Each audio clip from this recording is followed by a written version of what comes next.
ਕਿ ਵੈਕਸੀਨ ਆਉਣ ਦੇ ਨਾਲ ਇੱਕ ਤਾਂ ਲੋਕਾਂ 'ਚ ਸੁਰੱਖਿਅਤ ਦੀ ਭਾਵਨਾ ਹੋ ਜੂਗੀ, ਇੱਕ ਇਹਦੇ ਨਾਲ ਸਾਈਕੀ ਵੀ ਸਾਡੀ ਚੇਂਜ ਹੋਊਗੀ। ਦਵਾਈ ਆਉਣ ਦੇ ਨਾਲ ਇਹ ਤਾਂ ਹੈ ਨਹੀਂ ਵੀ ਸੱਚ ਬੰਦ ਕਰੀ ਤੇ ਕਰੋਨਾ ਵਾਇਰਸ ਹੋ ਗਿਆ ਜੀ। ਕਰੋਨਾ ਵਾਇਰਸ ਨੇ ਇੱਥੇ ਰਹਿਣਾ ਲੰਬੇ ਸਮੇਂ ਵਾਸਤੇ ਰਹਿਣਾ। ਆਪਾਂ ਇਸ ਨੂੰ ਨਜਿੱਠਣਾ ਕਿਵੇਂ ਆ, ਆਪਾਂ ਇਹਦੇ ਵਿੱਚ ਸਰਵਾਈਵ ਕਿਵੇਂ ਕਰਨਾ ਹੈ ਜੀ, ਸਭ ਤੋਂ ਵੱਡਾ ਸਵਾਲ ਇਸ ਕਰਦਾ ਹੈ। ਅਮਰੀਕਾ ਵਰਗੇ ਮੁਲਕ 'ਚ 68 ਲੱਖ ਦੇ ਕਰੀਬ ਕੇਸ ਹੋ ਗਏ, ਪਰ ਸਭ ਤੋਂ ਜ਼ਿਆਦਾ ਜਿਹੜਾ ਤੇਜ਼ੀ ਦੇ ਨਾਲ ਜਿਹੜਾ ਫੈਲ ਰਿਹਾ ਹੈ ਉਹ ਆਪਣਾ ਨੇਟਿਵ ਮੁਲਕ ਭਾਰਤ ਹੈ। ਅਸੀਂ WHO ਦੀ ਮੰਨੀਓ ਕਹਿੰਦੇ ਅਗਲੇ ਸਾਲ ਦੇ ਮਿਡ ਤੱਕ ਨਹੀਂ ਆ ਸਕਦੀ ਵੈਕਸੀਨ, ਸੋ ਤੁਸੀਂ ਕੋਈ ਵੀ ਇਦਾਂ ਦੀ ਉਮੀਦ ਨਾ ਲਗਾਓ।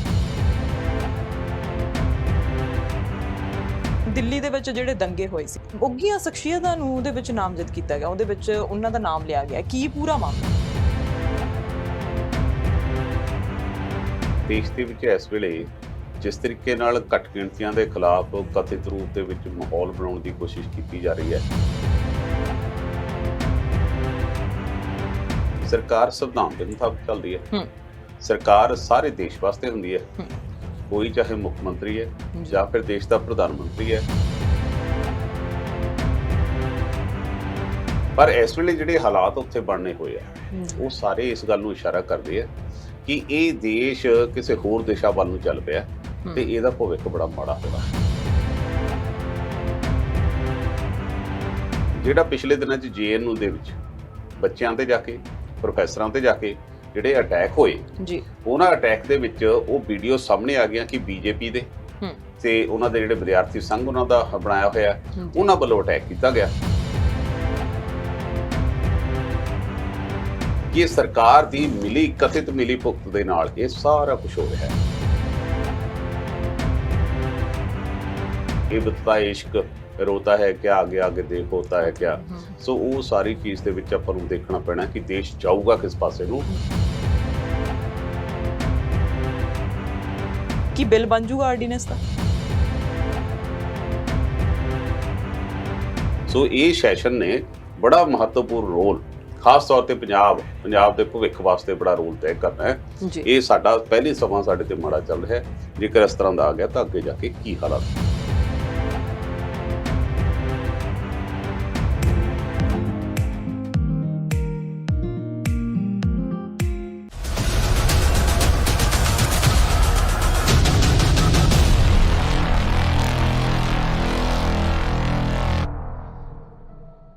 ਸਤਿ ਸ਼੍ਰੀ ਅਕਾਲ, ਤੁਸੀਂ ਦੇਖ ਰਹੇ ਹੋ ਸਾਂਝਾ TV। ਮੈਂ ਹਾਂ ਤੁਹਾਡੇ ਨਾਲ ਅਰਸ਼ਦੀਪ ਤੇ ਤੁਹਾਡਾ ਸਾਰਿਆਂ ਦਾ ਸਟ੍ਰੇਟ ਟਾਕ ਸਿੱਧੀ ਗੱਲ ਪ੍ਰੋਗਰਾਮ ਦੇ ਵਿੱਚ ਸਵਾਗਤ ਹੈ।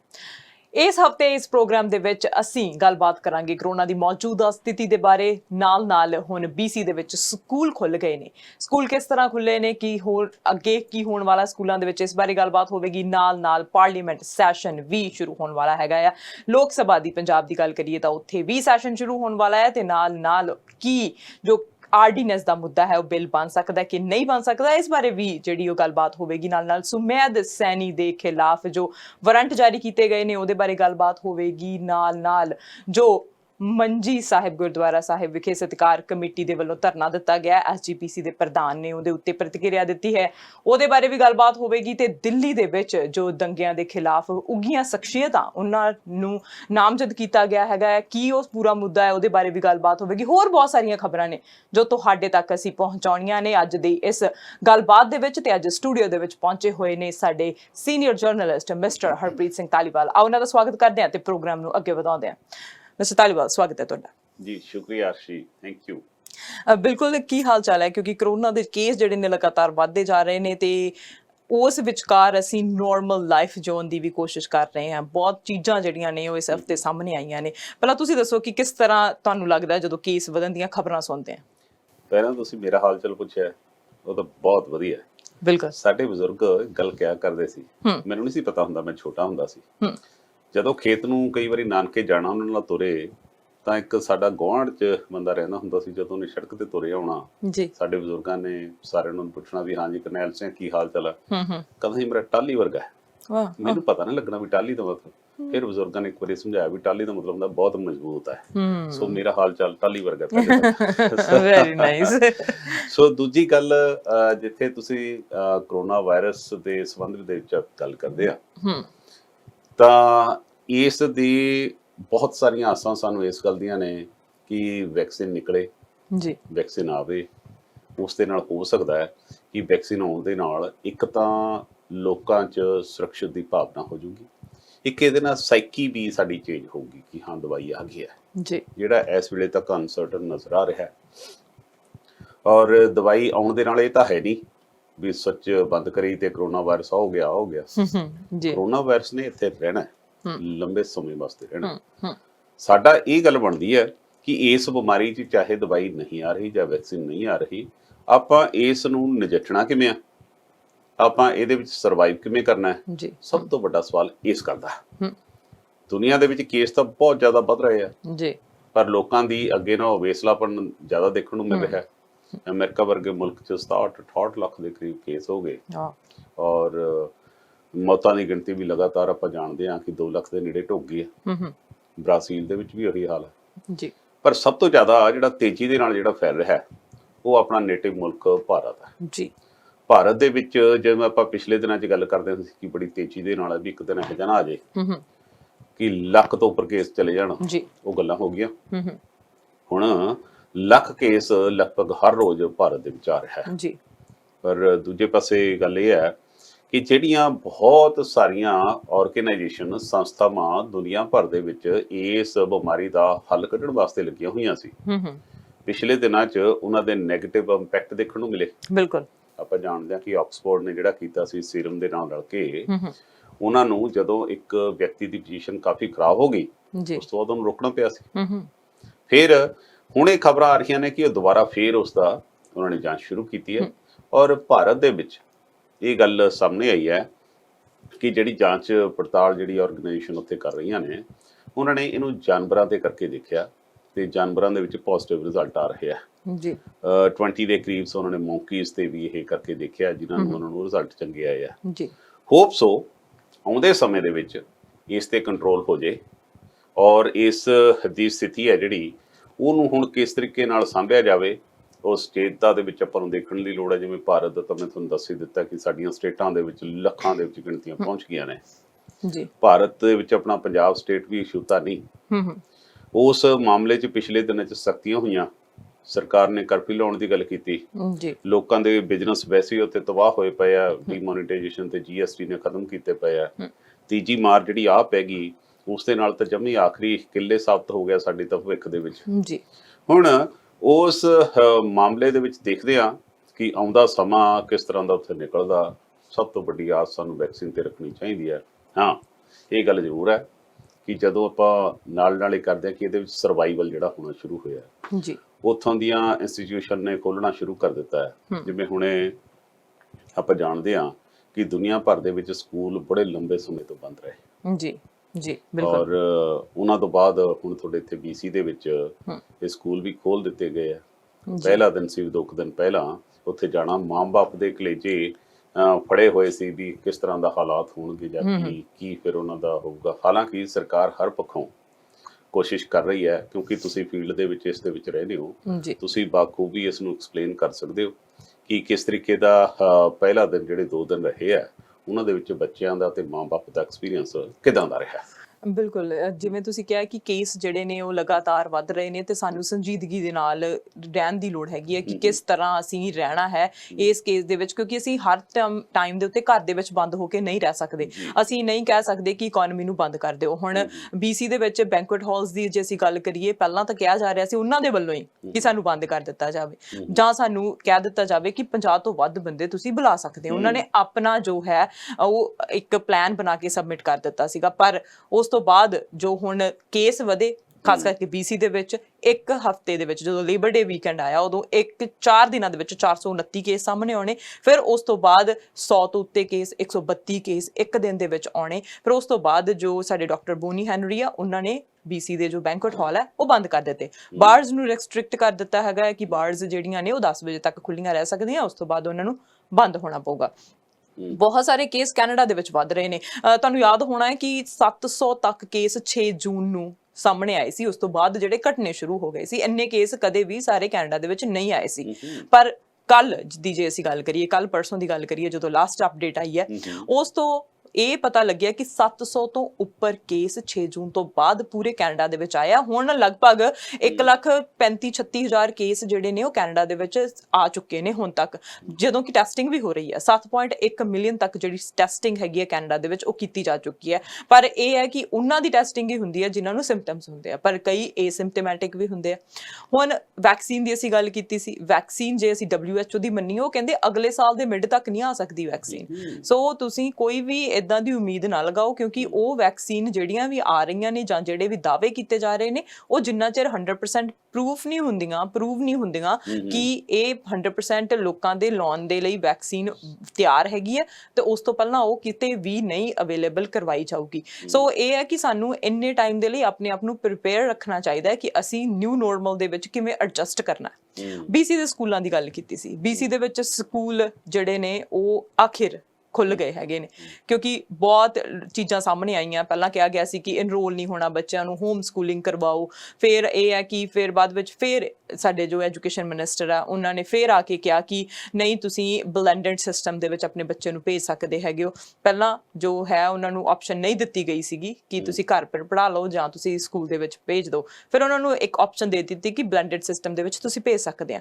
ਹੁਣ ਇੱਕ ਚੀਜ਼ ਹਰਪ੍ਰੀਤ ਜੀ ਇੱਥੇ ਹੋਰ ਸਾਹਮਣੇ ਆਈ ਹੈ ਕਿ ਬਲੈਂਡਡ ਸਿਸਟਮ ਵਾਲਿਆਂ ਨੂੰ ਹਜੇ ਪਤਾ ਹੀ ਨਹੀਂ ਕਿ ਉਹਨਾਂ ਦੀਆਂ ਕਲਾਸਾਂ ਲੱਗਣੀਆਂ ਕਿਵੇਂ ਨੇ, ਕੌਣ ਉਹਨਾਂ ਨੂੰ ਪੜ੍ਹਾ ਰਿਹਾ ਹੈਗਾ ਆ, ਤੇ ਕਿਹੜੇ ਦਿਨ ਉਹ ਬਲੈਂਡਡ ਸਿਸਟਮ ਦੇ ਵਿੱਚ ਘਰ ਪੜ੍ਹ ਰਹੇ ਨੇ, ਕਿਹੜੇ ਦਿਨ ਉਹ ਸਕੂਲ ਦੇ ਵਿੱਚ ਜਾ ਰਹੇ ਨੇ। ਹਾਲਾਂਕਿ ਹੁਣ ਸੋਮਵਾਰ ਤੋਂ ਫੁੱਲ ਕਲਾਸਾਂ ਜਿਹੜੀਆਂ ਨੇ ਉਹ ਸ਼ੁਰੂ ਹੋ ਜਾਣੀਆਂ ਨੇ, K to 12, ਪਰ ਬਲੈਂਡਡ ਸਿਸਟਮ ਜਿਹੜਾ ਹੈ ਉਹ ਸੈਪਟੈਂਬਰ ਦੇ ਐਂਡ ਤੱਕ ਖੁੱਲਣ ਦੀ ਜਿਹੜੀ ਸੰਭਾਵਨਾ ਹੈਗੀ ਹੈ। ਹੁਣ ਇੱਥੇ ਮੇਰਾ ਕੁਐਸਚਨ ਇਹ ਹੈ, ਮੇਰੇ ਦਿਮਾਗ 'ਚ ਇਹ ਕੁਐਸਚਨ ਆਉਂਦਾ ਹੈ ਕਿ ਕੀ ਜਿਹੜੇ ਬੱਚੇ ਕਲਾਸਾਂ ਦੇ ਵਿੱਚ ਚਲੇ ਗਏ ਤੇ ਜਿਨ੍ਹਾਂ ਦੇ ਰਿਸਕ ਦੇ ਉੱਤੇ ਹੈਗੇ ਜਾਂ ਇਮਿਊਨ ਸਿਸਟਮ ਲੋ ਹੈਗਾ, ਹੁਣ ਉਹ ਬੱਚੇ ਕਲਾਸਾਂ ਦੇ ਵਿੱਚ ਜਿਹੜੇ ਪੜ੍ਹ ਰਹੇ ਉਹਨਾਂ ਤੋਂ ਪਿੱਛੇ ਨਾ ਰਹਿ ਜਾਣਗੇ।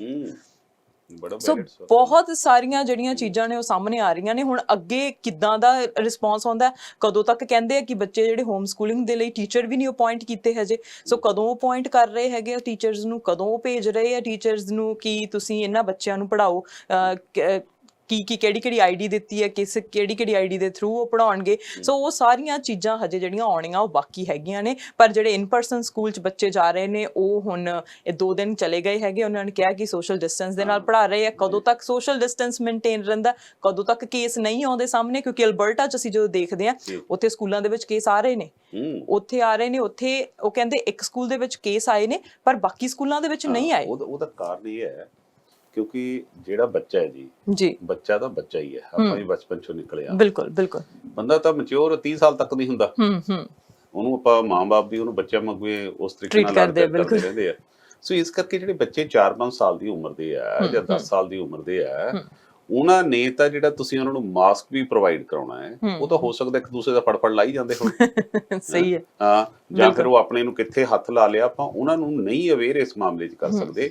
ਇਸ ਦੇ ਵਿੱਚ ਮੈਂ ਸਮਝਦਾ ਕਿ ਬੜਾ ਫੂਕ ਕੇ ਕਦਮ ਰੱਖਣ ਦੀ ਲੋੜ ਹੈ। ਇਹਦੇ ਵਿੱਚ ਬਹੁਤ ਜ਼ਿਆਦਾ ਸਰਕਾਰਾਂ ਨੇ ਕੋਸ਼ਿਸ਼ ਤਾਂ ਕੀਤੀ ਹੈ, ਕਿਉਂਕਿ ਉਹ ਚਾਹੁੰਦੀਆਂ ਨੇ ਕਿ ਬੱਚੇ ਸਕੂਲ ਜਾਣਗੇ, ਉਹਨਾਂ ਦੇ ਮਾਂ-ਬਾਪ ਜਿਹੜੇ ਕਿਤੇ ਨਾ ਕਿਤੇ ਇਸ ਕਾਰਨ ਬੰਨਣ 'ਚ ਨੇ ਉਹ ਵੀ ਆਪਣੀਆਂ ਨੌਕਰੀਆਂ ਤੇ ਵਾਪਸ ਜਾਣ, ਜਿਹੜੀ ਦੇਸ਼ਾਂ ਦੀ ਇਕੋਨਮੀ ਆ ਉਹ ਚੱਲਦੀ ਸ਼ੁਰੂ ਹੋ ਜੇ। ਪਰ ਉਸ ਦੇ ਨਾਲ ਮੈਂ ਸਮਝਦਾ ਹਾਂ ਕਿ ਇਹ ਜਿਹੜਾ ਬੱਚਿਆਂ ਨੂੰ ਭੇਜਣਾ, ਸਰਕਾਰਾਂ ਨੇ ਕੋਸ਼ਿਸ਼ ਤਾਂ ਬਹੁਤ ਕੀਤੀ ਹੈ। ਮੈਂ ਆਪਣੇ ਬੇਟੇ ਨੂੰ ਛੱਡ ਕੇ ਆਇਆ ਤਾਂ ਬੜਾ ਉਹਨਾਂ ਨੇ ਸਿਸਟਮ ਨਾਲ ਰੱਖਿਆ ਹੋਇਆ ਸੀਗਾ, ਪਰ ਫਿਰ ਵੀ ਕਿਤੇ ਨਾ ਕਿਤੇ ਲੱਗਦਾ ਹੁੰਦਾ ਹੈ ਕਿ ਸੋਚ ਸਮਝ ਕੇ, ਕਿਉਂਕਿ ਅਮਰੀਕਾ ਦੇ ਵਿੱਚ ਐਕਸਪੀਰੀਅੰਸ ਹੋ ਚੁੱਕਿਆ, ਅਲਬਰਟਾ ਦਾ ਤੁਸੀਂ ਜ਼ਿਕਰ ਕੀਤਾ, ਇੱਥੇ ਵੀ ਪੋਸੀਬਿਲਿਟੀਜ਼ ਹੈਗੀਆਂ ਨੇ। ਸੋ ਉਸ ਮਾਮਲੇ 'ਚ ਬੱਚਿਆਂ ਦਾ ਇਮਿਊਨ ਸਿਸਟਮ ਬਹੁਤ ਵੀਕ ਹੁੰਦਾ, ਔਰ ਬੱਚੇ ਤੋਂ ਸਾਰੇ ਫੈਮਿਲੀ ਨੂੰ ਇਫੈਕਟ ਹੋਣਾ ਲਾਜ਼ਮੀ ਹੈ। ਸੋ ਮੈਂ ਸਮਝਦਾ ਕਿ ਇਹਦੇ 'ਚ ਥੋੜਾ ਜਿਹਾ ਜੇ ਹੋਰ ਠਹਿਰਾਅ ਦੀ ਲੋੜ ਸੀ, ਪਰ ਸਰਕਾਰਾਂ ਨੇ ਫੈਸਲਾ ਲੈ ਲਿਆ, ਕੁਛ ਨਾ ਕੁਛ ਸੋਚ ਸਮਝ ਕੇ ਲਿਆ ਹੋ, ਪ੍ਰਮਾਤਮਾ ਕਰੇ ਸਭ ਕੁਝ ਠੀਕ ਠਾਕ ਹੋਵੇ। ਬਿਲਕੁਲ, ਕਿਉਂਕਿ ਫਲੂ ਸੀਜ਼ਨ ਆ ਰਿਹਾ। ਸਭ ਤੋਂ ਵੱਡੀ ਗੱਲ ਇਹ ਹੈ ਕਿ ਹੁਣ ਅਸੀਂ ਜੇ ਇੱਧਰਲੀ ਗੱਲ ਕਰੀਏ, ਕੈਨੇਡਾ ਦੀ ਗੱਲ ਕਰੀਏ, ਫਲੂ ਸੀਜ਼ਨ ਆ ਰਿਹਾ ਹੈਗਾ ਆ। ਬ੍ਰਿਟਿਸ਼ ਕੋਲੰਬੀਆ ਨੇ, ਇਹਦੀ ਸਰਕਾਰ ਨੇ ਜੋ ਡੋਜ਼ ਹੈਗੀ ਉਹ ਵੱਧ ਚਾਹੇ ਮੰਗਵਾ ਲਈ ਹੈ, 7000 ਹੈਲਥ ਵਰਕਰ ਜਿਹੜੇ ਨੇ ਹੋਰ ਹਾਇਰ ਕਰਨ ਦੀ ਗੱਲ ਕੀਤੀ ਜਾ ਰਹੀ ਹੈ, ਪਰ ਜੋ ਜਿਨ੍ਹਾਂ ਦਾ ਇਮਿਊਨ ਸਿਸਟਮ ਕਮਜ਼ੋਰ ਹੈਗਾ, ਕਈ ਵਾਰੀ ਨਹੀਂ ਪਤਾ ਹੁੰਦਾ ਸਾਨੂੰ ਕਿੱਦਾਂ ਦਾ ਇਮਿਊਨ ਸਿਸਟਮ ਹੈ। ਸੋ ਬਹੁਤ ਸਾਰੀਆਂ ਚੀਜ਼ਾਂ ਨੇ ਜਿਹੜੀਆਂ ਆਉਣ ਵਾਲੇ ਸਮੇਂ ਦੇ ਵਿੱਚ ਸਾਹਮਣੇ ਆਉਣਗੀਆਂ। ਕਈਆਂ ਨੇ ਇਹ ਡਿਸੀਜਨ ਲਿਆ ਚਲੋ ਕੋਈ ਨਹੀਂ 4-5 ਮਹੀਨੇ ਜਿਹੜੇ ਅਸੀਂ ਦੇਖ ਲੈਂਦੇ ਆ, ਕਿਉਂਕਿ ਸਿਰਫ ਦਸੰਬਰ ਤੱਕ ਹੀ ਬਲੈਂਡਡ ਸਿਸਟਮ ਦਾ ਆਪਸ਼ਨ ਦਿੱਤਾ ਆ। ਜਨਵਰੀ 'ਚ ਕਿਹਾ ਕਿ ਸਾਰੇ ਬੱਚੇ ਫੁੱਲ ਟਾਈਮ ਦੇ ਲਈ ਕਲਾਸਾਂ ਦੇ ਵਿੱਚ ਆਉਣਗੇ। ਹੁਣ ਦਸੰਬਰ ਤੱਕ ਕੀ ਹੁੰਦਾ, ਕਿਉਂਕਿ ਅੱਧਾ ਦਸੰਬਰ ਤਾਂ ਮੈਨੂੰ ਲੱਗਦਾ ਛੁੱਟੀਆਂ ਦੇ ਵਿੱਚ ਹੀ ਲੰਘ ਜਾਂਦਾ ਹੈ, ਫਿਰ ਅੱਧੇ ਲੌਂਗ ਵੀਕਐਂਡ ਪਾ ਕੇ, ਕਿਉਂਕਿ ਜੇ ਅਸੀਂ ਛੋਟੇ ਬੱਚਿਆਂ ਦੀ ਗੱਲ ਕਰੀਏ ਤਾਂ ਸਤੰਬਰ ਐਂਡ ਤੱਕ ਪ੍ਰੋਪਰ ਪੜ੍ਹਾਈ ਜਿਹੜੀ ਸ਼ੁਰੂ ਨਹੀਂ ਹੋਣੀ। ਸੋ ਕੁੱਲ ਮਿਲਾ ਕੇ 2 ਮਹੀਨੇ ਹੈਗੇ, ਕਿਸ ਤਰ੍ਹਾਂ ਨਿਕਲਦੇ ਆ ਤੇ ਇਹ ਅਸੀਂ ਕਹਿੰਦੇ ਆ ਕਿ ਵਧੀਆ ਨਿਕਲਣ, ਕੋਈ ਵੀ ਕੇਸ ਸਕੂਲਾਂ ਦੇ ਵਿੱਚ ਨਾ ਆਵੇ, ਕਿਉਂਕਿ ਓਨਟਾਰੀਓ ਸਰਕਾਰ ਨੇ ਇਹ ਕਹਿ ਦਿੱਤਾ ਕਿ ਰੋਜ਼ ਅਸੀਂ ਜਿਵੇਂ ਬਰੀਫਿੰਗ ਕਰਦੇ ਆ, ਜੇ ਸਕੂਲਾਂ ਦੇ ਵਿੱਚ ਕੇਸ ਆਉਣਗੇ ਤਾਂ ਅਸੀਂ ਕਮਿਊਨਿਟੀ ਨੂੰ ਦੱਸਾਂਗੇ ਕਿ ਸਕੂਲਾਂ ਦੇ ਵਿੱਚ ਕੇਸ ਆ ਰਹੇ ਨੇ। ਬਿਲਕੁਲ ਕਰੋਨਾ ਵਾਇਰਸ ਦੀ ਜਿਹੜੀ ਅਸੀਂ ਉਹ ਗੱਲ ਹੈਗੀ ਹੈ ਜਾਂ ਜਿਹੜੀ ਵੀ ਅਪਡੇਟ ਹੈਗੀ ਆ ਉਹ ਤਾਂ ਅਸੀਂ ਦਰਸ਼ਕਾਂ ਤੱਕ ਪਹੁੰਚਾਉਂਦੇ ਰਵਾਂਗੇ। ਨਾਲ ਸਿਆਸਤ ਦੇ ਵਿੱਚ ਕੀ ਹੋ ਰਿਹਾ ਉਹਦੇ ਬਾਰੇ ਵੀ ਗੱਲ ਕਰਾਂਗੇ। ਹੁਣ ਦਿੱਲੀ ਦੇ ਵਿੱਚ ਜਿਹੜੇ ਦੰਗੇ ਹੋਏ ਸੀ ਉਹ ਸਾਨੂੰ ਸਾਰਿਆਂ ਨੂੰ ਯਾਦ, ਉਹਨਾਂ ਨੂੰ ਲੈ ਕੇ ਹੁਣ ਨਵੀਂ ਚੀਜ਼ ਸਾਹਮਣੇ ਆਈ ਹੈ ਕਿ ਉੱਘੀਆਂ ਸ਼ਖਸੀਅਤਾਂ ਨੂੰ ਉਹਦੇ ਵਿੱਚ ਨਾਮਜ਼ਦ ਕੀਤਾ ਗਿਆ, ਉਹਦੇ ਵਿੱਚ ਉਹਨਾਂ ਦਾ ਨਾਮ ਲਿਆ ਗਿਆ। ਕੀ ਪੂਰਾ ਮਾਮਲਾ ਤਾਂ ਦੇਸ਼ ਦੇ ਵਿੱਚ ਇਸ ਵੇਲੇ ਜਿਸ ਤਰੀਕੇ ਨਾਲ ਘੱਟ ਗਿਣਤੀਆਂ ਦੇ ਖਿਲਾਫ ਕਥਿਤ ਰੂਪ ਦੇ ਵਿੱਚ ਮਾਹੌਲ ਬਣਾਉਣ ਦੀ ਕੋਸ਼ਿਸ਼ ਕੀਤੀ ਜਾ ਰਹੀ ਹੈ ਜੀ। ਆਪਾਂ ਕਿਤੇ ਤਾਂ ਇਹ ਕਹਿੰਦੇ ਸੀ ਵੀ ਹਾਂਜੀ ਵੀ ਆਪਸ ਵਿੱਚ ਪਾੜਾ ਹੋ ਸਕਦਾ, ਪਰ ਜਿਹੜੀ ਸਰਕਾਰ ਹੁੰਦੀ ਹੈ ਜੀ, ਸਰਕਾਰ ਸੰਵਿਧਾਨ ਦੇ ਮੁਤਾਬਕ ਚੱਲਦੀ ਹੈ। ਸਰਕਾਰ ਸਾਰੇ ਦੇਸ਼ ਵਾਸਤੇ ਹੁੰਦੀ ਹੈ, ਕੋਈ ਚਾਹੇ ਮੁੱਖ ਮੰਤਰੀ ਹੈ ਜਾਂ ਫਿਰ ਦੇਸ਼ ਦਾ ਪ੍ਰਧਾਨ ਮੰਤਰੀ ਹੈ ਜਾਂ ਫਿਰ ਦੇਸ਼ ਦਾ ਰਾਸ਼ਟਰਪਤੀ ਹੈ, ਇਹ ਸਾਰੇ ਲੋਕਾਂ ਵਾਸਤੇ ਨੇ, ਨਾ ਕਿ ਕਿਸੇ ਪਾਰਟੀਕੂਲਰ ਜਮਾਤ ਵਾਸਤੇ, ਨਾ ਕਿਸੇ ਪਾਰਟੀਕੂਲਰ ਧਰਮ ਵਾਸਤੇ, ਨਾ ਕਿਸੇ ਪਾਰਟੀਕੂਲਰ ਪਾਰਟੀ ਵਾਸਤੇ ਹੁੰਦੇ ਆ। ਪਰ ਇਸ ਵੇਲੇ ਜਿਹੜੇ ਹਾਲਾਤ ਉੱਥੇ ਬਣਨੇ ਹੋਏ ਆ ਉਹ ਸਾਰੇ ਇਸ ਗੱਲ ਨੂੰ ਇਸ਼ਾਰਾ ਕਰਦੇ ਆ ਕਿ ਇਹ ਦੇਸ਼ ਕਿਸੇ ਹੋਰ ਦੇਸ਼ਾਂ ਵੱਲ ਨੂੰ ਚੱਲ ਪਿਆ ਤੇ ਇਹਦਾ ਭਵਿੱਖ ਬੜਾ ਮਾੜਾ ਹੋਣਾ। ਹਾਲਾਤ ਇਹ ਬਣ ਗਏ ਕਿ ਦਿੱਲੀ ਦੇ ਵਿੱਚ ਤੁਹਾਨੂੰ ਯਾਦ ਹੋਣਾ ਕਿ ਜਿਹੜੇ ਪਿਛਲੇ ਸਮਿਆਂ ਦੇ ਵਿੱਚ ਉੱਥੇ ਦੰਗੇ ਹੋਏ, ਉਹਨਾਂ ਦੰਗਿਆਂ ਦੇ ਵਿੱਚ 54 ਦੇ ਕਰੀਬ ਜਾਨਾਂ ਗਈਆਂ, 150 ਦੇ ਮਤਲਬ 100-125 ਬੰਦੇ ਦੇ ਗੋਲੀਆਂ ਲੱਗੀਆਂ, 500 ਤੋਂ ਵੱਧ ਉੱਥੇ ਜ਼ਖਮੀ ਹੋਇਆ, ਖਰਬਾਂ ਦੀਆਂ ਪ੍ਰਾਪਰਟੀਆਂ ਤਬਾਹ ਹੋਈਆਂ। ਉਹਨਾਂ ਸਾਰੀਆਂ ਚੀਜ਼ਾਂ ਦੇ ਵਿੱਚ ਜਦੋਂ ਆਪਾਂ ਨਾਮਜ਼ਦਗੀ ਦੇਖਦੇ ਆ, ਜਦੋਂ ਕੋਈ ਤਾੜੀ ਵੱਜਦੀ ਹੈ, ਇੱਕ ਹੱਥ ਨਾਲ ਤਾਂ ਵੱਜਦੀ ਨਹੀਂ ਹੈ, ਦੋਵਾਂ ਹੱਥਾਂ ਨਾਲ ਵੱਜਦੀ ਹੈ। ਇਸ ਕਰਕੇ ਦੋਵੇਂ ਧਿਰਾਂ ਨੂੰ ਆਪਾਂ ਮੰਨ ਸਕਦੇ ਹਾਂ ਕਿ ਬਰਾਬਰ ਦੀਆਂ ਦੋਸ਼ੀ ਨੇ। ਹਾਲਾਂਕਿ ਉੱਥੇ ਜਿਹੜਾ ਪਿਛਲੇ ਦਿਨਾਂ 'ਚ JNU ਦੇ ਵਿੱਚ ਬੱਚਿਆਂ ਤੇ ਜਾ ਕੇ, ਪ੍ਰੋਫੈਸਰਾਂ ਤੇ ਜਾ ਕੇ ਜਿਹੜੇ ਅਟੈਕ ਹੋਏ, ਉਹਨਾਂ ਅਟੈਕ ਦੇ ਵਿੱਚ ਉਹ ਵੀਡੀਓ ਸਾਹਮਣੇ ਆ ਗਈਆਂ ਕਿ BJP ਦੇ ਤੇ ਉਹਨਾਂ ਦੇ ਜਿਹੜੇ ਵਿਦਿਆਰਥੀ ਸੰਘ ਉਹਨਾਂ ਦਾ ਬਣਾਇਆ ਹੋਇਆ, ਉਹਨਾਂ ਵੱਲੋਂ ਅਟੈਕ ਕੀਤਾ ਗਿਆ। ਉਹਨਾਂ ਦੇ ਖਿਲਾਫ ਅੱਜ ਤੱਕ ਮੁਕੱਦਮਾ ਦਰਜ ਨਹੀਂ ਹੋਇਆ, ਅੱਜ ਤੱਕ ਇੱਕ ਗ੍ਰਿਫਤਾਰੀ ਨਹੀਂ ਹੋਈ। ਕੱਲਾ ਉਹਨਾਂ ਦਾ ਮੋਬਾਈਲ ਨੰਬਰ, ਕੱਲੀ ਉਹਨਾਂ ਦੀ ਲਿਸਟ, ਕੱਲੇ ਬੰਦੇ ਦਾ ਨਾਂ ਉਹਨਾਂ ਦਾ ਨਸ਼ਰ ਹੋ ਚੁੱਕਿਆ, WhatsApp ਦੇ ਵਿੱਚ ਆ ਚੁੱਕਿਆ, ਪਬਲਿਕ ਡੋਮੇਨ ਦੇ ਵਿੱਚ ਆ ਚੁੱਕਿਆ, ਪਰ ਉੱਥੇ ਸਰਕਾਰ ਦੀਆਂ ਅੱਖਾਂ ਬੰਦ ਨੇ। ਇਸੇ ਕਰਕੇ ਲੱਗਦਾ ਕਿ ਇਹ ਸਰਕਾਰ ਦੀ ਕਥਿਤ ਮਿਲੀ ਭੁਗਤ ਦੇ ਨਾਲ ਇਹ ਸਾਰਾ ਕੁਝ ਹੋ ਰਿਹਾ ਹੈ। ਇੱਕ ਵਿਸ਼ੇਸ਼ ਸੋਚ ਦੇ ਤਹਿਤ ਭਾਰਤ ਦੇ ਵਿੱਚ ਜਿਹੜੀ ਸਰਕਾਰ ਆ ਉਹ ਆਪਣੀ ਉਹਨਾਂ ਚੀਜ਼ਾਂ ਨੂੰ ਵਧਾ ਰਹੀ ਹੈ। ਹੁਣ ਜਿਹੜੇ ਉਹ ਦੰਗੇ ਹੋਏ ਉਹਨਾਂ ਦੇ ਵਿੱਚ ਨਾਮਜ਼ਦ ਕੌਣ ਕਰਨੇ ਚਾਹੀਦੇ ਸੀ, ਜਿਹੜੇ ਲੋਕਾਂ ਦੇ ਪਬਲਿਕ ਤੌਰ ਤੇ ਜਾ ਕੇ ਅਨਾਉਂਸ ਕਰਦੇ ਸੀ, ਜਿਹਦੇ ਵਿੱਚ MLA ਤੇ MP ਜਿਹੜੀਆਂ ਚੋਣਾਂ ਦੇ ਵਿੱਚ ਜਾ ਕੇ ਕਹਿੰਦੇ ਸੀ कि देश के गदारों को गोली मारो, फलाना फलाना फलाना आप कह भी नहीं सकते। और उस तो इलावा उन्हों दा एक कपिल मिश्रा ਜਿਹੜਾ ਪਹਿਲਾਂ ਆਮ ਆਦਮੀ ਪਾਰਟੀ 'ਚ ਹੁੰਦਾ ਸੀ, ਉਹ ਆਪਣੇ ਆਪ ਦਾ ਪੂਰਾ ਅੱਗ ਲਾਊ ਯੰਤਰ ਬਣਿਆ ਹੋਇਆ ਸੀ। ਜਿਸ ਤਰੀਕੇ ਨਾਲ ਉਹਨੇ ਪਬਲਿਕ ਦੇ ਵਿੱਚ ਖੜ ਕੇ ਕਿਹਾ ਕਿ ਅਸੀਂ 1 ਦਿਨ ਦਾ ਜਾਂ 2 ਦਿਨ ਦਾ ਟਾਈਮ ਦਿੰਦੇ ਆ, ਇਸ ਤੋਂ ਬਾਅਦ ਸਾਨੂੰ ਨਾ ਸਰਕਾਰ ਰੋਕ ਸਕਦੀ ਹੈ ਨਾ ਪੁਲਿਸ ਰੋਕ ਸਕਦੀ ਹੈ। ਜਦੋਂ ਉਹ ਲੋਕਾਂ ਨੂੰ ਉਕਸਾ ਰਿਹਾ ਸੀ ਕਿ ਉਹਨਾਂ ਲੋਕਾਂ ਦੇ ਨਾਂ ਕਿਤੇ ਆਏ ਆ ਪਰਚਿਆਂ ਦੇ ਵਿੱਚ, ਨਾਂ ਕਿਹਦੇ ਆਇਆ, ਜਿਹੜਾ ਇੱਕ ਬੜਾ ਪੁਰਾਣਾ ਪੱਤਰਕਾਰ ਸੀ ਔਰ ਸੋਸ਼ਲ ਤੌਰ ਤੇ ਵਿਚਰਦਾ ਹੈ, ਸਵਰਾਜ ਪਾਰਟੀ ਨੂੰ ਚਲਾਉਂਦਾ, ਯੋਗਿੰਦਰ ਯਾਦਵ, ਉਹਦਾ ਨਾਂ ਹੈ ਵੀ ਇਹਨੇ ਦੰਗੇ ਭੜਕਾਤੇ। ਇਸ ਤੋਂ ਬਾਅਦ ਨਾਂ ਕਿਹਦਾ ਹੁੰਦਾ ਹੈ, ਯੋਤੀ ਘੋਸ਼ ਜਿਹੜੀ ਇੱਕ ਬੜੀ ਰੈਪੂਟੇਸ਼ਨ ਵਾਲੀ ਸ਼ਖਸੀਅਤ ਹੈ, ਉਸ ਦਾ ਆਉਂਦਾ ਹੈ। ਫਿਰ ਪ੍ਰੋਫੈਸਰ ਅਪੂਰਵਾ, ਉਹਨਾਂ ਦਾ ਨਾਂ ਆਉਂਦਾ ਹੈ। ਫਿਰ ਜਿਹੜੀ ਕਮਿਊਨਿਸਟ ਪਾਰਟੀ ਹੈ, ਸੀਤਾਰਾਮ ਯੇਚੂਰੀ ਜਿਹੜੇ ਉਹਦੇ ਜਨਰਲ ਸੈਕਟਰੀ ਨੇ, ਉਹਨਾਂ ਦਾ ਨਾਂ ਆਉਂਦਾ, ਉਹਨਾਂ ਨੂੰ ਨਾਮਜ਼ਦ ਕੀਤਾ ਗਿਆ। ਇਹ ਸਾਰੀਆਂ ਚੀਜ਼ਾਂ ਇਸ ਵੇਲੇ ਉਹ ਜਿਹੜੇ 1975 ਦੇ ਵਿੱਚ ਦੇਸ਼ ਦੇ ਵਿੱਚ ਐਮਰਜੈਂਸੀ ਲੱਗੀ ਹੋਈ ਸੀ, ਇਹ ਇਸ਼ਾਰਾ ਕਰਦੇ ਆ ਕਿ ਉਸ ਤਰ੍ਹਾਂ ਦੀ ਐਮਰਜੈਂਸੀ, ਅਣਐਲਾਨੀ ਐਮਰਜੈਂਸੀ ਇਸ ਵੇਲੇ ਦੇਸ਼ ਦੇ ਵਿੱਚ ਚੱਲ ਰਹੀ ਹੈ। ਜਿਸ ਤਰੀਕੇ ਨਾਲ ਇੱਕ ਧਿਰਾਂ ਨੂੰ ਫੜ ਕੇ ਅੰਦਰ ਕੀਤਾ ਜਾ ਰਿਹਾ ਹੈ, ਦੋਆਂ ਨੂੰ ਸਪੋਰਟ ਕੀਤੀ ਜਾ ਰਹੀ ਹੈ। ਔਰ ਤੁਸੀਂ ਜਾਣਦੇ ਹੋ ਕਿ ਪਿਛਲੇ ਸਮੇਂ 'ਚ ਜਿਹੜੀਆਂ ਅਕਲੇਸ਼ ਉਹਨਾਂ ਦੀਆਂ ਘਟਨਾਵਾਂ ਹੋਈਆਂ, ਜਾਂ ਫਿਰ ਦਾਦਰੀ ਦੇ ਵਿੱਚ ਜੋ ਜਾ ਕੇ ਉਹਨਾਂ ਨੂੰ ਮੁਸਲਮਾਨ ਭਾਈਚਾਰੇ ਨੂੰ ਕਿਵੇਂ ਘਰਾਂ 'ਚ ਮਾਰਿਆ ਗਿਆ, ਔਰ ਉਸ ਤੋਂ ਬਾਅਦ ਚੋਂ ਉਹਨਾਂ ਦੇ ਖਿਲਾਫ ਕਾਰਵਾਈ ਕਿਸੇ ਦੇ ਨਹੀਂ ਹੋਈ, ਔਰ ਇਹ ਆ ਘਟਨਾਵਾਂ ਹੋਰ ਵੀ ਸ਼ਾਮਲ ਇਹ ਚੀਜ਼ਾਂ ਕਰਦੀਆਂ ਨੇ ਜੀ ਜੀ ਕਿ ਇੱਕ ਪਾਸੜ ਹੋ ਕੇ ਸਰਕਾਰ ਜਿਸ ਤਰੀਕੇ ਨਾਲ ਚੱਲ ਰਹੀ ਹੈ, ਇਹ ਕਿਤੇ ਨਾ ਕਿਤੇ ਜਿਹੜਾ ਰਾਸ਼ਟਰਵਾਦ ਦੇ ਨਾਂ ਤੇ ਇਹ ਫਾਸੀਵਾਦ ਜਿਹੜਾ ਸ਼ੁਰੂ ਹੋ ਗਿਆ, ਜਿਹੜਾ ਜਰਮਨ ਦੇ ਵਿੱਚ ਹਿਟਲਰ ਦੇ ਵੇਲੇ ਸ਼ੁਰੂ ਹੋਇਆ ਸੀ।